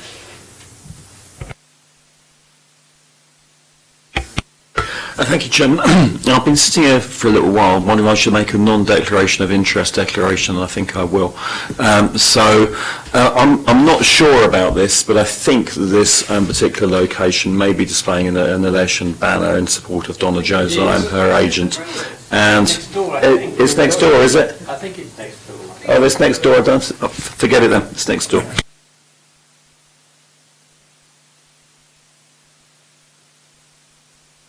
I think Councillor Lee Hunt would have noticed.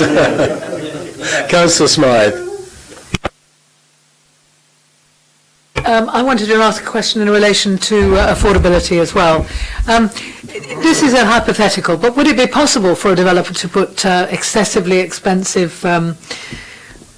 fittings and fixtures in a building? Gold bathtubs come to mind. And in order to avoid the affordability thing, and would our consultant, who we've employed to look at this, be onto that kind of thing? Yes, is the short answer. So that's why we have independent consultants to look at fairly standardised build rates, which include all the way through to fixtures and fittings, and no way suggesting this is the case for this application, but in a hypothetical scenario, a developer may well wish to exaggerate the cost of development and suppress the cost of sales. Again, not suggesting that's the case here, but that's why we have them independently verified. Thank you, because it is disappointing. Councillor Pitt?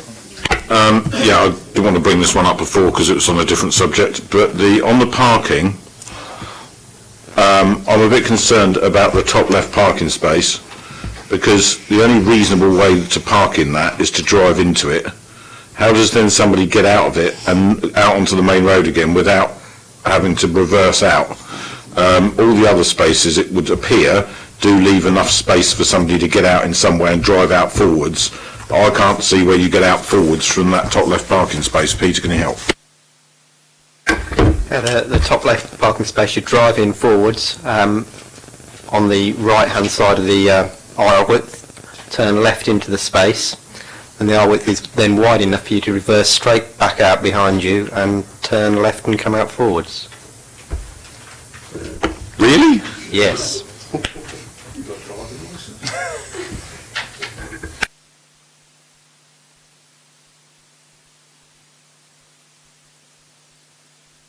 I'm tempted to say I'll try it with my tank. It meets the design standard for a car parking layout. Okay, members, Councillor Hunt. Could I just ask, so the total amount of money that will come to the local authority to get round, as it were, the nitrates thing is about £50,000. Is that about right? No. The scheme has no viability to make any direct contributions at all. Because they're only making 5.4% profit, which is a minimal amount of profit to be deemed acceptable, the final amount will be a matter of negotiation, but it may well be significantly less to a de minimis amount of contribution at all for the nitrate credits. And affordable housing would come first? And affordable housing would come first. Councillor Atkins? I was going to simply clarify the same point I think Councillor Smiley just clarified. It's the same money as well, isn't it, for the affordable housing? So it will be how much they can afford for both that we look at. And it may not be more than £50,000 or £20,000 at most. Is that? So the nitrates policy is not relevant here? No, it is.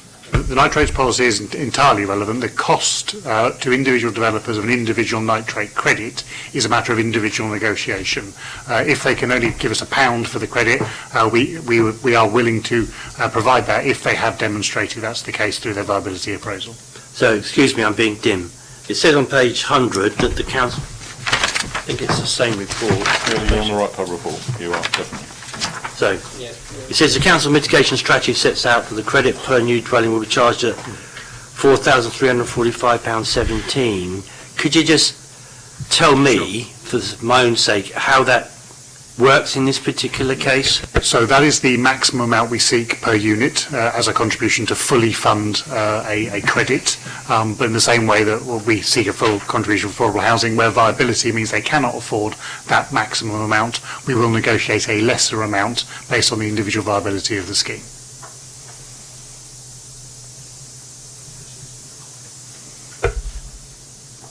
But that means the nitrates policy doesn't mean a fig.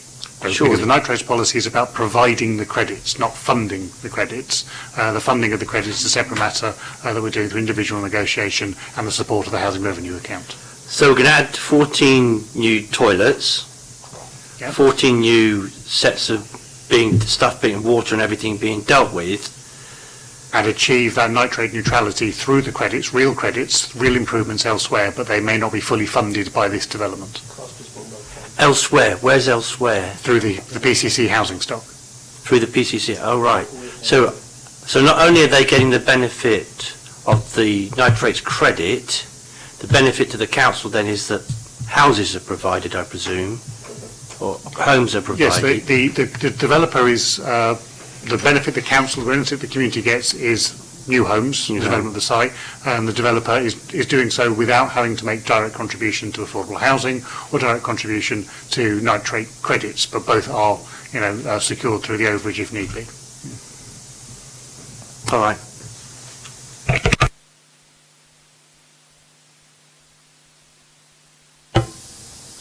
Members' comments.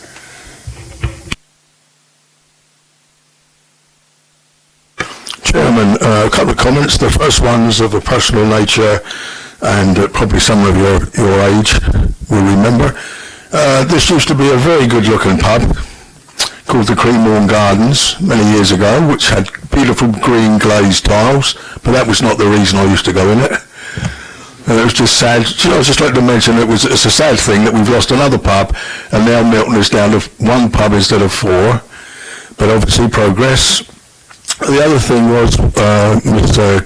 Kimberly Barrett said, and it is right, that we seem to get a lot of people not doing the social housing, but we were assured here by our officers that if the profitability at the end of the build is more than what they're saying now, then we will ask for a contribution either to social housing or to the social fund, whichever we like to call it. If that's the case, and I can't see as we've got much choice, then I'd like to propose the officers' recommendations. Thank you. Thank you. I would only disagree with you on one point. I do not consider the loss of public houses in the city to be progress. Councillor Atkins, I think, was the second hand of which was up. I'm happy to second Councillor Jones's recommendation. My reasoning is, yes, it is sad that this scheme is not likely to make a large contribution to affordable housing. It's also a shame that they're not likely to therefore also be able to contribute massively towards our nitrate reduction costs, and so those costs are borne by the council. But I think, given that the development is, it's 6 one-bedroom flats, 5 two-bedroom, and of that nature, we're not talking about putting a large sort of 12-bedroom mansion on this site. It is housing which is going to be at the lower end of the cost scale, even if it's not affordable. And I don't see a developer here who I think has attempted to manipulate the system. I see what I think is a difficult site. And so I think it is in the best interests of the community that this brownfield site that's sat unoccupied for some time is turned into useful housing which will benefit residents of the city. And I think that's to the benefit of the city overall, including in meeting our housing targets. I think the proposal for flats of this size of one parking space per flat is sufficient. I do have, my most significant concern is actually the privacy of the neighbours in this street behind, and so I do hope that the developer will liaise with those individuals and come to a satisfactory solution regarding privacy. If it could be a green solution of hedging of some nature, or narrow trees perhaps even, that would also be beneficial. But I think that is an important thing the developer needs to accomplish, is to liaise with those residents behind. I think they will understand that they live in the centre of a busy city, and that along the rest of this road housing and flats have been developed, and so I think it is correct that this is also given over to housing and flats, or at least an appropriate use that will benefit the city. So I think overall the benefits of this scheme outweigh the costs, including the cost to the council financially in nitrates, and the fact we're not getting directly affordable housing out of this. But I personally couldn't come up with a scheme that I think would make better use of the site, that would contribute affordable housing, and so I'm happy to second the officer's recommendation. Well, I want to support it, but I'm not going to. I think that we're putting the cost of housing out of the reach of so many of the people who live here in Portsmouth. It doesn't comply with policy PCS 19, affordable housing, full stop. I've read all the other paragraphs, I've read the EVA report and so on. However, I don't have red lines, but I'm just going to say that there are too many of these sorts of things happening. Not only that, from what I've heard, it looks like the council is going to subsidise the actual site through the nitrates credit. So I don't want to support it. Probably nobody will support me, but I think we have to say that we want people in our city to be able to afford housing and live here. So I'm not going to support it. I'm going to propose a refusal.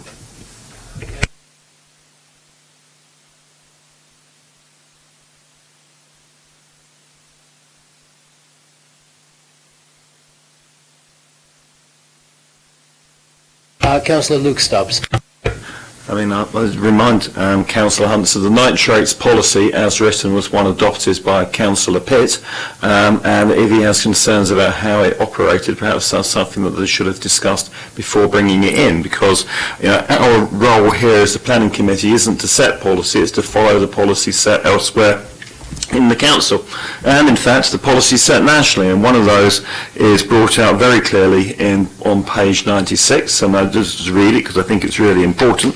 The National Planning Policy Framework states that the adopted plan policies are deemed to be out of date in situations where the local planning authority cannot demonstrate a 5-year supply of deliverable housing sites, and that applies here. So actual fact, when it comes to residential developments, we don't have a local plan. We have to now follow national policies which are set in favour of driving development, because the local plan is out of date, because the local plan review has slipped behind, and so we are ending up having to, we do not have a 5-year land supply, so we do not have a local plan. The development here, I mean, I think substantially a lot of it's pretty reasonable. Pubs are very obviously a dying business. I think something like half, it feels to me, something like half of the pubs that were here 15 years ago now no longer are. I do think that's a sad thing, but it's also, it's inevitable, driven by change, driven by fewer people drinking out. And you can see when you get closer to London and land prices are higher, that the proportion is greater still, because the alternative use value of the site is greater. We're looking here at a scheme with a 5% profit margin, which is actually very low. I mean, quite honestly, I don't know, I wouldn't think many developers would start out from a scheme, start from nothing, not expecting to get a 5% profit margin, because when you're running all of the risks of something happening, the economy exploding, there being a problem on the site, something which turns it into a loss, that a 5% upside versus a quite potentially much larger downside is a very risky business. So I really don't think you can squeeze then a load of money out of them on affordable housing as well. All you'll be doing is putting developers in the situation where sites don't get developed at all. And do we really want a city pockmarked with undeveloped, redundant buildings with hoardings around them left empty for years? So for me, this scheme is acceptable. I think it's the best we're going to get, and I'm happy to support it. I would remind you, Councillor Stubbs, that this is a regulatory committee, and therefore we have to consider this as being independent of the policies which have been laid down if they are not directly relevant to planning. That's my point, but I think when Councillor Hunt was referring to the nitrates policy and saying that he didn't like the policy, well, that's like, I might not like the policy, I might like the policy, I might not like it, but in terms of its use here, the policy is as set. I'm really sorry, Mr. Chairman, I actually didn't say that, and I didn't say that at all. I said it looks like the City Council might be subsidising it through that particular policy, which in fact Councillor Atkins mentioned as well. Right, well that, just to clear that up, Councillor Norton? Yeah, just to shadow Councillor Stubbs' comments there. I mean, 5% seems very, very low. It's unfortunate, I think, that the social housing element isn't there, but the alternative is yet another empty, derelict site. So I think I'm in favour of supporting officer's recommendations here. Councillor Pitt? I don't want to get into a mudslinging contest here because it's not necessary, but the the developer's indicated profit is not the same as whether or not the scheme is viable in terms of a build. Contingency around various elements of the scheme is acceptable before the 15 to 20% profit forecast. So this scheme would be built out with a contingency. The profit is a separate issue altogether. So what we are not saying here is that there's the total cost of all the build materials and then there is 15 to 20% profit. We're saying there's a total cost of the scheme and a contingency and then a 15 to 20% profit acceptable. That's the way it works. And in order to avoid the argument, could we get clarification from Ian that that is the case? I'll be honest, I haven't gone through the viability appraisal myself, but yes, that is how a viability appraisal works. That is why, with an overage clause, effectively you have that certainty, because if contingency adjustments aren't used or greater returns are secured through the sale of the flats, then that is the additional monies that we would be looking to extract for affordable housing in the first instance, and nitrate contributions should they exceed that. And I think from my perspective, it's no surprise for anyone in this room that I know quite a lot about these viability assessments because I've been interrogating them very heavily for the last 4 years. And because I know that, I will support the officer's recommendations because I know that with what's effectively open book, any money that there is to be taken from this scheme to support affordable housing provision in the city and to cover the nitrates contribution if they should suddenly miraculously make a large percentage is there for our benefit. So on a balance of risk, are we less likely to get a contribution towards affordable housing or more likely to get one by going ahead with a scheme on a site that's been redundant for 2 years? I think I'd rather try and get something in than nothing. Because the risk is that the site sits there for a long period of time where we get no contribution. It's all about how you assess the viability assessment in those terms. The other part of this that's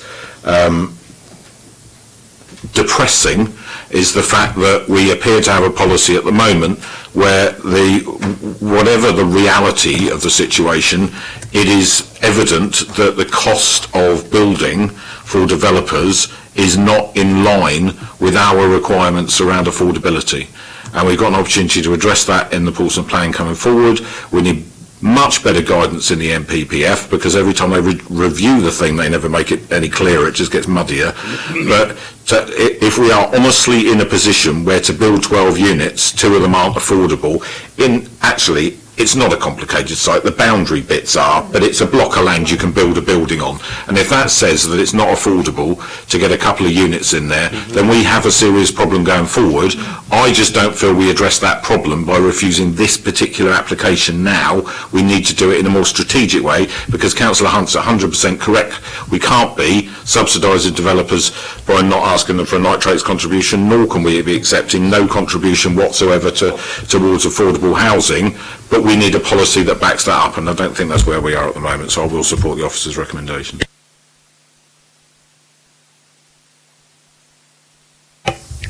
Right. Come to the vote. Those in, because the officer's recommendation was proposed first by Councillor Jonas, seconded by Councillor Atkins. Those in favour of the officer's recommendation, please show.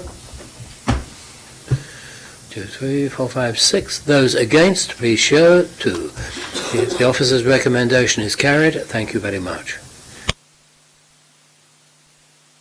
There will now be a 2 or 3 minute comfort break.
Whilst we're waiting for Councillor Stubbs to return, going back to the matter of the seafront and the decision which was made on Councillor Norton's proposition, this will mean that there may well have to be an occasional, over the next few years, short meetings of the Planning Committee at short notice, because the time between the end of public consultation on the design features and the initiation of implementation is often very short, and it would not fit into the cycle. So we may have to have a one-item agenda short meeting upon occasions.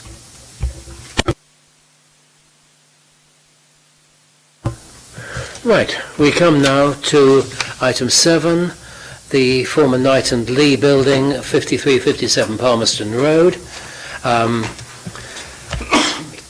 Can I have a Mr. Meadows and Mr.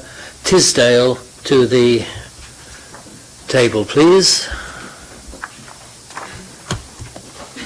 Do you want me to briefly mention Paul Denye's?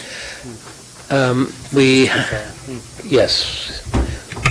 Members, if I could just mention, we did have another deputy, Mr. Paul Denyer, who had raised some concerns around highways issues. He's got a detailed representation, which I trust everyone has seen on the website. There was some delay in getting notification to him. He did think he could come, but had to cancel that at short notice today. We do have our highway engineer here, though, if there's any questions arising from his written representations you wish to examine. But I thought fair to mention that due to Mr. Denyer's inability at the very short notice he was given to make his deputation today in person.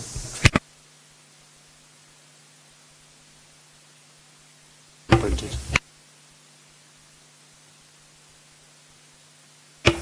Can I have the officer's report, please? Thank you, Chair. Just on that point, I do have a summary of the points raised by Mr. Denyer, if you'd like me to run through those at the end of the presentation. Okay, thank you. Right, so this application, and just before I begin, I'll just draw your attention to the supplementary matters sheet in front of you. There is an update, just a discrepancy between the text within the report and one of the conditions just relating to the opening hours. So the application relates to the former Knight and Lee department store within Southsea Town Centre. I'm sure you're all familiar of the site itself. Just sitting here with the pedestrianised section of Palmerston Road, the existing Debenham store terminating at St Jude's Church, with the centre extending into Marmion Road running behind the location plan, and then the restaurant quarter of the town centre extending to Osborne Road, Clarendon Road, and the open section of Palmerston Road to the south. Just some existing photographs of the site, at the moment occupied by an impressive 1950s department store with some very interesting architectural detailing on the western elevation. This is the elevation onto Clarendon Road with the Debenham store in the background, the main elevation into the precinct, and this picture here, which I will return to later on, but it's worth noting the existing servicing arrangements from Stanley Street. This is the first property, small two-storey terrace houses extending the length of Stanley Street, and the existing relationship with windows on the rear section of the application site. So planning permission is sought for a mixed-use development comprising offices, hotels, food and drink, gym and cinema uses. Much of the existing fabric of the building would be retained in its current form, many of the original features, with the addition of an extension at roof level. Just working through the floor plans, we'll start at the basement. So there's an existing basement area which would be given over to plant, a small area of excavation to provide floor-to-ceiling height for the larger of the cinema rooms. Then at ground floor level, the other two cinema rooms and the larger screen just sitting in here. All of the existing plant and back of house facilities would be located in the same position as the existing store. The main entrances into the precinct and onto Osborne Road and Clarendon Road, with 4 small shop units. retained within the corners of the building. You have a large reception area that would provide facilities for food and drink uses, the entrance to an office element, and the entrance into gym facilities, which extends up at roof level. At first floor, there would be approximately 670 square metres of flexible office space with associated facilities, and wrapped around that on the periphery of the building, hotel accommodation, each with their separate accesses. The second floor, very similar to the arrangement on the first floor, again predominantly with office accommodation fronting onto the precinct, with hotel rooms located around the outside. And then at roof level, there will be the clearance of various structures and buildings that are already present up there, and the construction of an additional storey towards the western side of the building. This section in here is an existing extension at roof level. Note the setback of approximately 5 metres of the new floor from the existing elevations around the periphery of the building. At roof level, there is an area of plant. For those of you that ever went into the building in the summer or winter months, it did have problems trying to control the climate. There is a lot of plant associated with this, but there are lots of uses going into the building. As originally submitted, the plant was going to be located in this position to try and reduce the impact on neighbours, and from within the conservation area that has been repositioned to the centre of the building, and we've worked hard with the applicant to try and minimise the impact of those facilities. So overall, it's considered that the proposed mix of uses is considered to be compatible with this town centre location and is entirely in line with local and national planning policies. Whilst the nature of use will change, it was formerly a very large department store.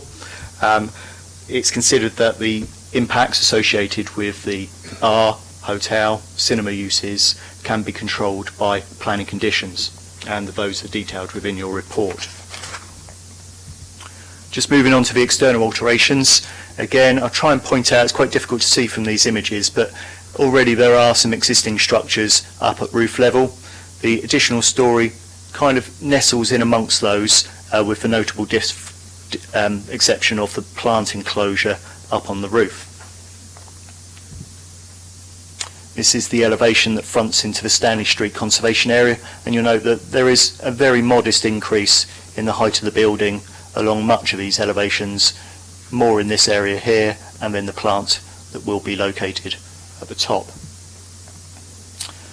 Elevation onto Stanley Street, very little in the way of changes at ground floor level, just an entrance in here. The existing facilities for servicing will be retained, and then the infill extension just sat in there. And then onto the main elevation, you'll just see that the architectural language of the building has been extended up at roof level, sympathetic and set back to act as a subservient feature to the existing building. So overall, in design terms, it's considered that it is a sensitive addition to the building.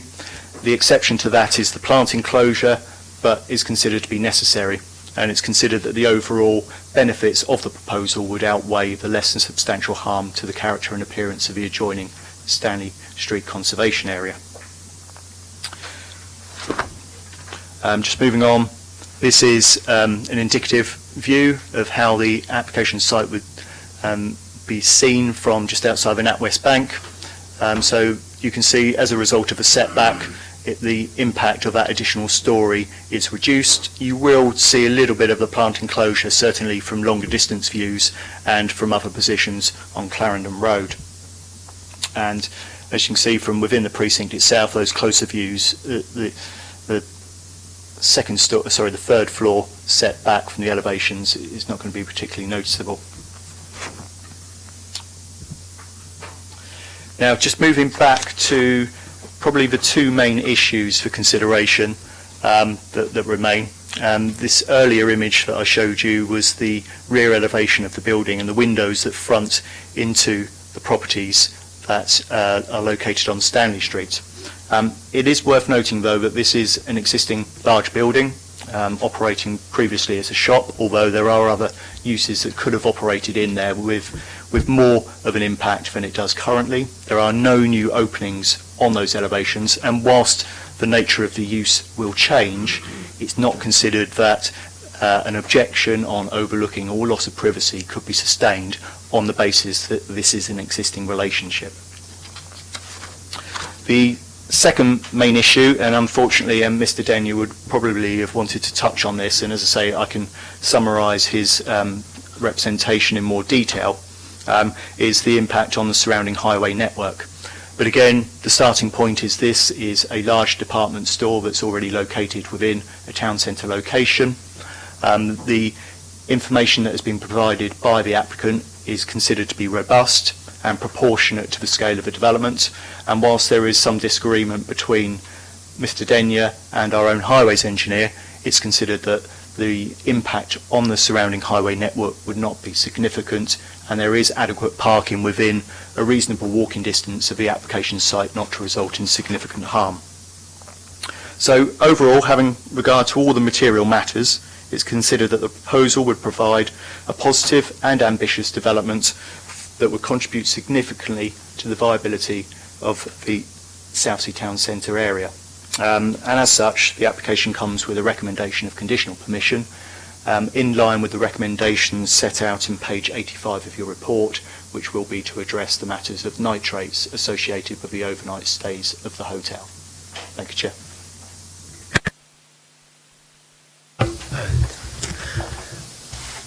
Thank you. Mr. Meadows, you have 6 minutes to... Yes, you push it on the right-hand button. That's it. My name's Martin Meadows, and I live in Stanley Street. First of all, I accept that the development will be a good thing for the precinct and the citizens of Portsmouth and Southsea. However, my concern is that as a result of the development, there will be a significant detrimental effect on the amenity of on-street parking enjoyed by residents. And by that, I mean it will not be a small inconvenience. I describe this as an amenity because it benefits each property to be able to park outside. In other words, if you couldn't do that, you would regard yourself as being at a considerable disadvantage. These properties in Stanley Street and many local streets form part of Zone KC, where non-residents are allowed to park for 3 hours. I would just say that initially I put my objection on the basis of there being no provision made for parking. However, I did outline all relevant matters concerning the significant detrimental point in that letter, and I also, in a later letter, confirmed that that was the ground of my objection, namely significant detrimental effect. And that it has been accepted on that basis by the planning officer as appears from the report. This is a matter of considerable concern to myself and my wife. She has gone so far as to say that if the parking gets worse, we may have to consider moving, and at least one other resident has said the same thing to me. Parking in Stanley Street and the rest of Zone KC is difficult now. I would say that in Stanley Street, and it's difficult to be precise because I haven't sat there and carried out a survey, on at least one occasion in 3, we are able to park in Stanley Street. On the other 2 occasions, we have to look for parking elsewhere. Now, at the moment, non-residents do park in Stanley Street and the remainder of Zone KC, and I think the reason for that is quite clear and logical. If they can find a space in Stanley Street, they're not going to go whatever 400 metres away and park in the seafront location and pay up to £4 an hour. And if they can park in Stanley Street or other locations near to the site of the former John Lewis building, they will do so for reasons of convenience and saving expense.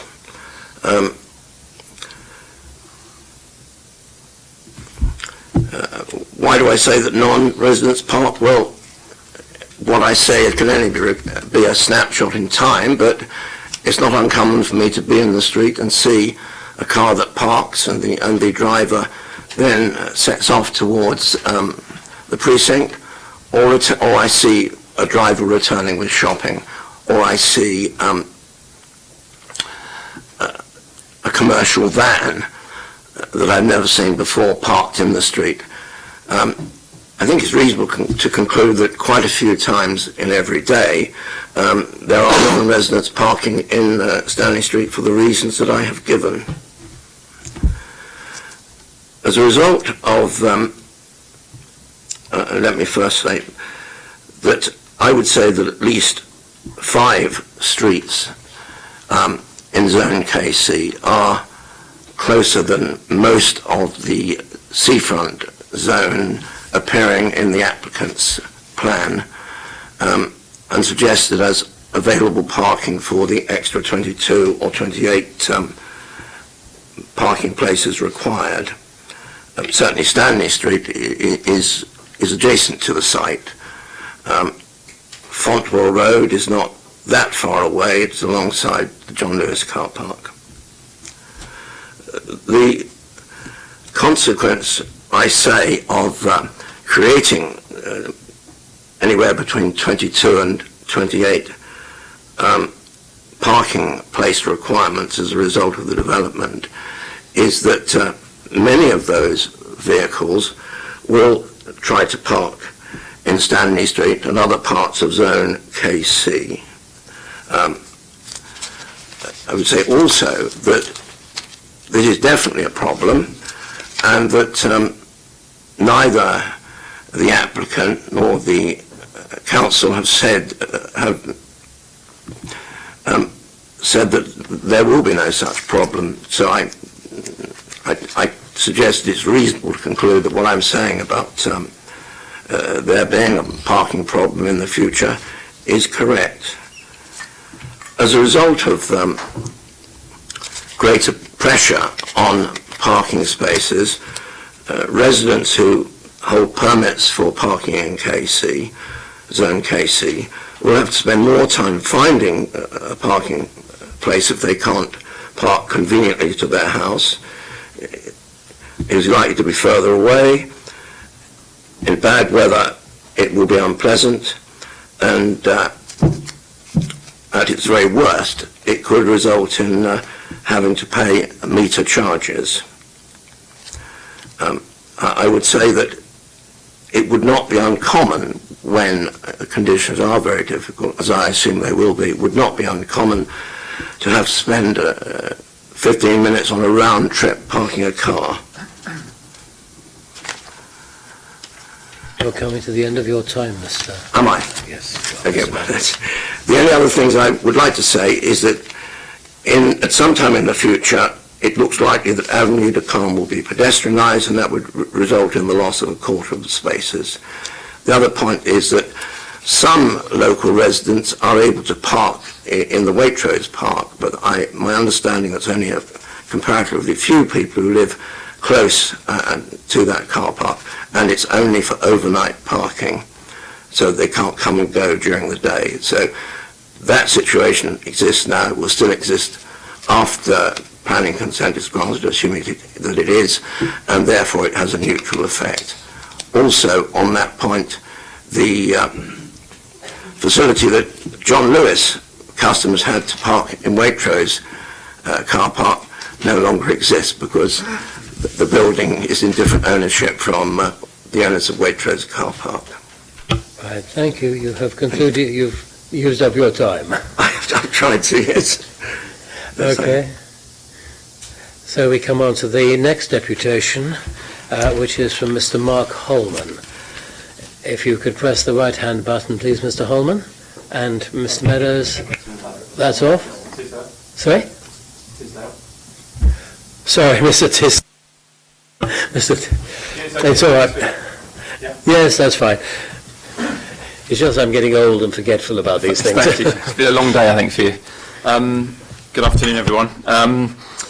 It doesn't seem a long time ago, the the announcement of the closure of John Lewis, 23rd of January this year, which I appreciate was a very dark day for Southsea in many ways. And when we were offered the opportunity to redevelop the building, we were at first unsure. Whilst it was, we think it's a tremendous opportunity for what we do every day. We were worried about being remembered as the guys that came along and closed the John Lewis and would never be forgiven. The first few weeks were a bit bleak. I think the day that it was announced, I don't think we've ever had any more inquiries to our website or our social media than that day, and my phone for that matter. And as I say, it was pretty bleak. And one tweet that day said, "First Trump, then Brexit, now the closure of John Lewis." So I think that gives a flavour for where we were. I think at the time, those that we spoke to, we tried to paint a positive picture, that this would not kill Southsea. It would, don't get me wrong, it's a challenge, but it would be a good thing in the long run. So I would say 11 months on, extensive consultation, certainly in the first half of this year. Our plans have emerged and we're very, very pleased with what we're proposing. We think we tick a lot of boxes and we're providing many different uses within the building. You go back to the first consultation event where the main thrust of that event was you need to keep John Lewis open and we don't want lots and lots of shoebox apartments in the building. And I think people can now see that what we'll be offering, should we be successful, is a broad range of facilities for the local community. And take the emotion of John Lewis out of the equation. We sincerely believe that what we're proposing is better in the round than what was there before. And don't get me wrong, if I live around the corner, I'd like there to be John Lewis on my street, but that's out of all of our hands. So we move forward. We've been involved in a lot of retail evolution projects at the moment. It's one of the things we're doing a lot of, and very few have such good prospects as this particular building, given the site, the location, and the community around the site. So this is a unique opportunity. We are very confident that we will create a very busy building, day in, day out, and a much more steady flow of people across the week than perhaps the John Lewis, which had more peaks and troughs. And given the uses and the design we're approaching, we think it's got longevity. And obviously the John Lewis and other nearby buildings don't have that, unfortunately. We have done, in our business, we've done the principal elements of the scheme before. We've done them well. Food and beverage, events, hotel, workspace. This is not new for us. We appreciate this is a very, very special building. It's much loved. I'd like to assure members that we consider the building to be in very safe hands. We have a team of creative young people champing at the bit to get this done and make it very special. And also we have a long list of office users, small retailers, independent businesses who would like to come along and join in with what we're doing, principally in the lower floors, plus for the offices above, and for a scheme that doesn't even have planning. Frankly, that's unprecedented. So we're very confident that we'll be able to fill the building. We have people waiting for calls this afternoon, should we be successful. And I have to say, as a team, we're very, very confident that we'll look back upon this in time to come and this change, and we'll say that it's the best thing that could have happened. And if successful, we will ensure that it is. Thank you. Right. Thank you very much to the deputies. Members, questions? Councillor Smythe. I just, pursuing what you said, that you would give us a little bit of an outline of what the other, Mr. Mr. Denyer. Yes, what he said, just an outline, because I can't concentrate on what's being said and look it up online. Okay, just to summarise Mr. Denyer's representation, which was detailed, and a full response to that representation has been provided and is available online, that has been delivered by our own highways engineer representing the local highways authority. So as a very brief summary of the points that were raised within the representation, and in no particular order. So it's concerns that the application had not been properly considered by the local highways authority, but the bar, restaurant, cinema and the gym uses will increase parking demand within the West South Sea residential parking zone in the evening and overnight. But servicing demands are unreasonable and will be greater than the existing use. Questioned why a transport assessment was not requested by the local highways authority, contrary to the supplementary planning document. The survey evidence for the parking accumulation was lacking. It appeared that the applicant had been offered greater latitude than perhaps Mr. Denyer had in support of other applications that he had provided consultancy advice on. That the short stay visitors would use the West South Sea parking zone. That surveys did not include mid-morning and mid-afternoon. That survey area was greater than the 400 metre area suggested by the highways engineer. That the local highway authority have not considered the combined impacts with the sea defence works. That no justification for the assumption of the site being within a highly accessible location had been provided. The parking, the parking requirements for the back of house gym facilities was unrealistically low. No provision for electric vehicles or drivers with disabilities, and no assessment of the potential use of the offices at the weekend had been provided. Thank you. Councillor Udi. I don't know why I'm asking this on that ground floor plan. Is the escalator staying in the ground floor?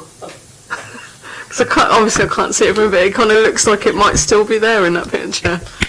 Okay, that on the submitted drawing is an indication that the escalator would be retained. The building is not listed, and therefore there are no planning requirements for the retention of those facilities. But as part of the sympathetic design that the applicant is indicating, that I think it is within their desire to try and retain that if possible. And the applicant's there if you'd like to question him. I swear that I'd read somewhere something about that escalator specifically being very old and having a history behind it, so it's quite nice to see. It clanked beautifully. Right, whilst we're waiting, a question from the chair. The hotel rooms on the eastern flank, i.e. to the top of your drawing, do those hotel rooms have any natural light at all, or is it, because it doesn't appear that they do from the plans? Those hotel rooms do not have natural light and ventilation to those. Those will be mechanically ventilated. It's not unusual. I've stayed in hotel accommodation myself. It depends on the hotel user and what their target market will be. Chair, can I? Yes, if it's a factual point, yes. Yes, we're very close to finding a solution for that with sun pipes into those rooms. Not on these plans, Okay. but FYI. Yes. This committee knows about sun pipes. We've seen them before. Councillor Pitt? It might be me, but I'm a little bit confused about the parking concerns around this, because KC Zone has a 3-hour parking limit. Yep. So therefore that's going to be no good whatsoever to anybody staying overnight in a hotel. It's going to be no good whatsoever to anybody going to work in the building during the day, and therefore presumably was not an issue with previous employees of the building either. It would only be an issue with people going to short-term visits in that building and this building wasn't sold by Knight and Lee because it was unprofitable. It was sold because it couldn't be adapted to their current trading model, I believe, from what they've said in the press, which can only evidence that it had decent footfall. So I'm really not getting the parking thing here at all, because there is on-street parking that people would have to go and pay for, or they would have to buy business permits at some quite considerable expense. Am I missing something here? In short, no. I tend to believe that there is a large existing building on that site that had significant footfall. I don't know the details of why the store left, but it wasn't because of a lack of footfall going to it. So during the day, there would have been trips and link trips to the centre that would have had its own associated trip demand and parking demands. The significant difference, I suppose, will be in the evenings and over the weekends, which is associated with the hotel use. And as you indicate, there is limited waiting within those KC zones, which would prevent people from parking there overnight, which is why the survey has focused on the areas beyond those zones where there is on-strike provision. It's a little bit further than perhaps you would expect for a residential development, but this is not a residential development, this is a hotel where it's expected that perhaps people would be willing to walk a little bit further to find a parking space associated with a hotel. The highways engineer is here if you do want to sort of him to expand on that at all. So, linked to that, my understanding is that the seafront hotels are able to get a limited number of permits, admittedly, but for business, for them to use as a business, for people to park at a cost on the seafront. Would this qualify? I don't know about the details of being able to get reduced parking costs within the pay and display areas.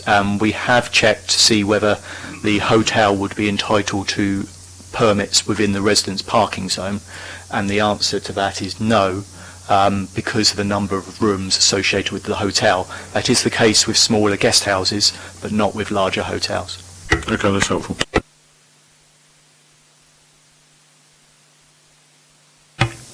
Councillor Hunt, question? Sorry? Comments. Okay, comments, Councillor Hunt to start with then. So I think that the applicants must have been taking the South Street Town Centre Town Centre action plan to bed with them to read it, because it fits the whole of that document. The report shows us that it requires that we create a safe, thriving, attractive town centre with a unique and lively atmosphere, and it goes on to say protect the built heritage of the area. And as we can see from the reports today, all of those things are achieved with this, so I'm very grateful to it. I very rarely went into Knight and Lee. I couldn't afford to go in there, quite frankly, and I wouldn't afford to go in there, despite what other people might say and be unhappy about. It's so expensive for me. And so I'm really glad that, not that it's closed because it's an icon for the city, but things change. And this was envisaged back in 2007 when the South Sea Town Action Plan went through it, pointed out that retail was changing, and that Southsea had dropped 100 places already in the rankings across England and Wales in retailing. So there's a very good opportunity here to push Southsea back up those rankings. And indeed the city's crying out for good quality hotel and hotel rooms with decent rooms at decent prices, because we've got things like the Great South Run, we have all sorts of events on the seafront, and other things like the Victoria's Festival. So don't doubt for one moment that this hotel should be a great help to Southsea. Of course, one regrets the passing of anchor stores, but equally we need to sustain retailing nowadays. You need these creative and cultural anchors. That is the way forward for our shopping centres and our district centres. Imaginative, creative, cultural anchors.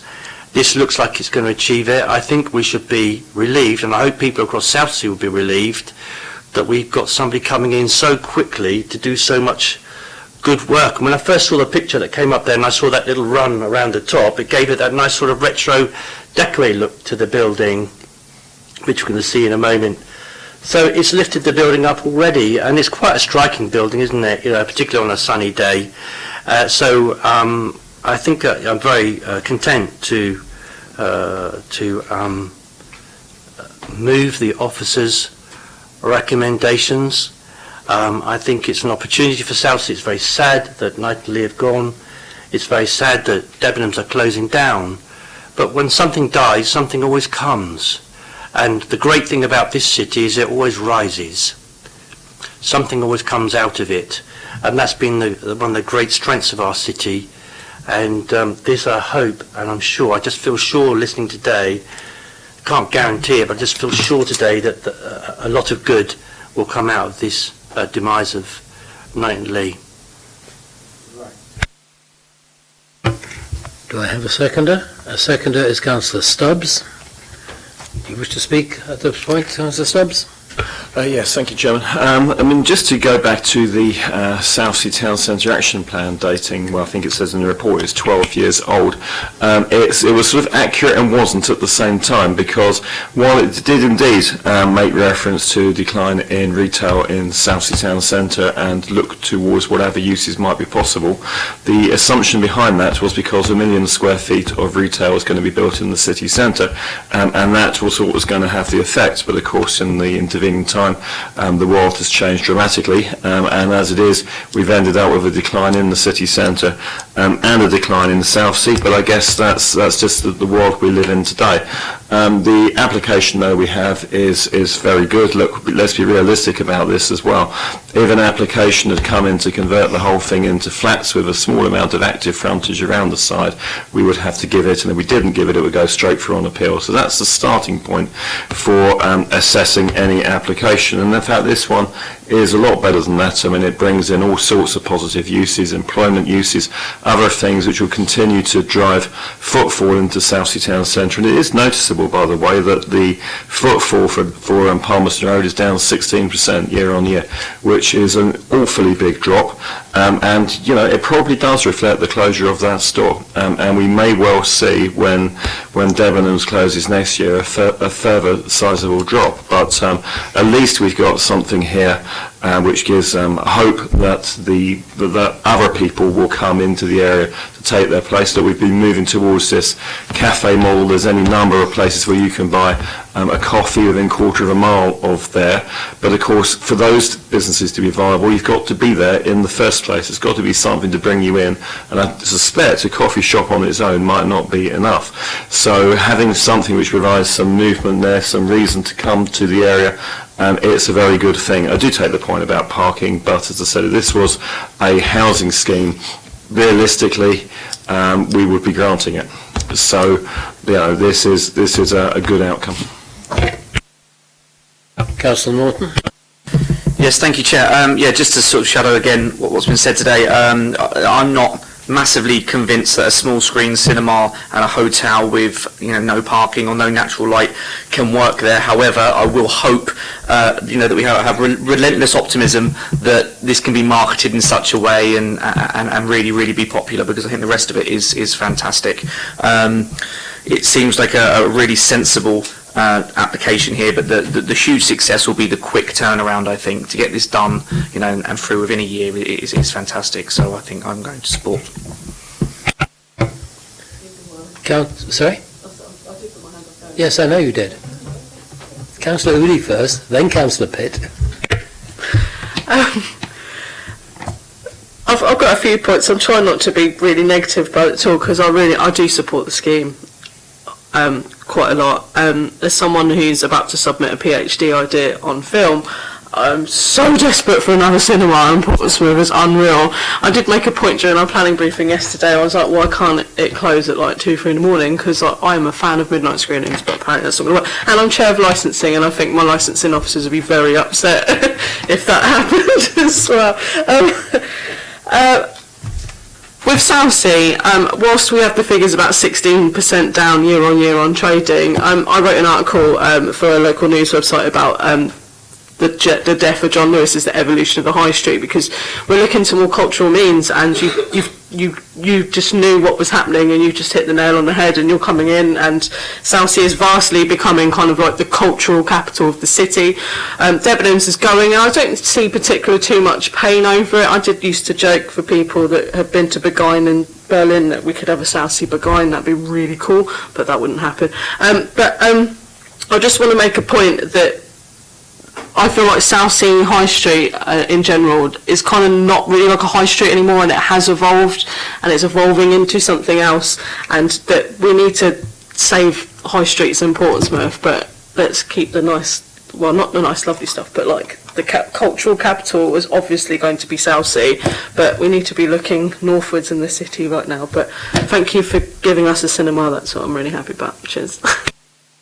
I'm not sure whether you shouldn't have declared an interest, had been using a PhD on film, but there we are. Councillor Pitt. Thank you, Chair. I was going to pick up on what Claire said, actually. We have a very successful independent film profile in the city. Number 6 does very well in action stations in the historic dockyard, but as members may be aware, there is a desire to raise enough money for that to become the Seymour Royal Marines Museum, and there has been ongoing uncertainty as to whether or not Number 6 will continue to stay there if that was the case. Portsmouth Film Society have long wanted a base in the city as well, and do pull regular numbers. There's other groups who do annual projects such as DV Mission, as the Making Waves Film Festival that happen every year, and having 3 small spaces co-located gives a fantastic opportunity to those groups. So, having that co-location and it being in Southsea, every single one of those groups has expressed an interest in finding somewhere in the heart of Southsea to be able to do that. So I'm really hoping that those groups do step forward and make the maximum opportunity of this offer being available there. It's great to see. The other thing is that we know that co-working spaces have been very successful in other parts of the country. We have a very limited amount of that in the city at the moment, and if you're going to put it anywhere, you want it in the creative heart of the city, which is definitely Southsea. The ability to retain for retail units on this space, I think, is really important, because it keeps that active frontage and keeps people going in and out. The opportunity for people to meet and discuss. People don't just sit in office environments anymore, they sit in cafes. If you go to somewhere like Garage Lounge in Albert Road, you'll see just as many people having business meetings, and also, as Councillor Hunt just pointed out, Planning Committee had lunch downstairs. There was people having business meetings as well as there were people just sitting and having something to eat. So I think the flexibility of it, all right. The pizzas are good downstairs for the sake of record, and they're reasonably priced. Something to note, Peter, perhaps. But flexibility is what we need, and we need massive double, triple shop fronted places which go miles back and include vast storage. All the evidence says that they are not where we will be in 10 to 15 years' time. We need to be much lighter on our feet around that, and stores will want to showcase their offer, but they will not necessarily want to store tons of it out the back. They'll do that via out of city locations where they'll pick up their online orders at the same time. So everything is changing, and this application, as Councillor Hunt said earlier, picks up on some of the things that were forecast, and admittedly we'd all like to have seen the Northern Quarter developed at that point, but thank God it wasn't, because half of it would be empty now, and we've moved on to a different place. This building could have been micro flats, the worst. Luke and I's dreaded micro flats, where tiny little rabbit hut rooms are developed for people to live in, and there's nothing we could have done about it in terms of planning. If we'd rejected it here, the regional inspector would have overturned us. I attended a couple of the consultation events that Peter held. That was what the public said they didn't want. They massively did not want student flats on that site, and I think if the application was sat there for student flats now, we'd all be really cross about it, but we might not be able to stop it. We've got somebody who's come forward with a scheme that everyone on this committee said something positive about today, and that 70% of the public from the circular that we all received seem to have been positive about as well. We might not get that opportunity again. We need to grab it with both hands, in my view. Councillor Jones. I'd just like to agree with my colleagues, and I will be voting for this. And I'm a little bit more optimistic about the hotel side of it. People pay hundreds of pounds to have an inboard cabin on a cruise, and they don't see the light of day or anything. So I'm sure a night in a hotel room in Palmerston Road won't be too much to worry about. Councillor Atkins. Yes, I just wanted to add my voice in support of this application. I think it's a really good application. I like the fact that, given the developing nature of the high street, it incorporates a variety of different options, and if some of those are more successful than others, then more of the site can be given over potentially in the future to that scheme. So if you like tests a variety of different options, I think that's a really healthy way to approach this kind of development, and so I'm keen to support it. Councillor Smythe? I would like to support this application as well. I'd like it to be started really quickly as well. Not as quickly as I would like to see it supported. I'm coming up for re-election. Okay, members in favour of the proposal which has been proposed by Councillor Hunt and seconded by Councillor Stubbs, please show. That is unanimous. You have your planning permission. We look forward. Members, that concludes the formal business. I would remind you that there is a meeting of the Planning Committee after this meeting to look at the development of the city plan, and that will commence as soon as the public gallery is cleared.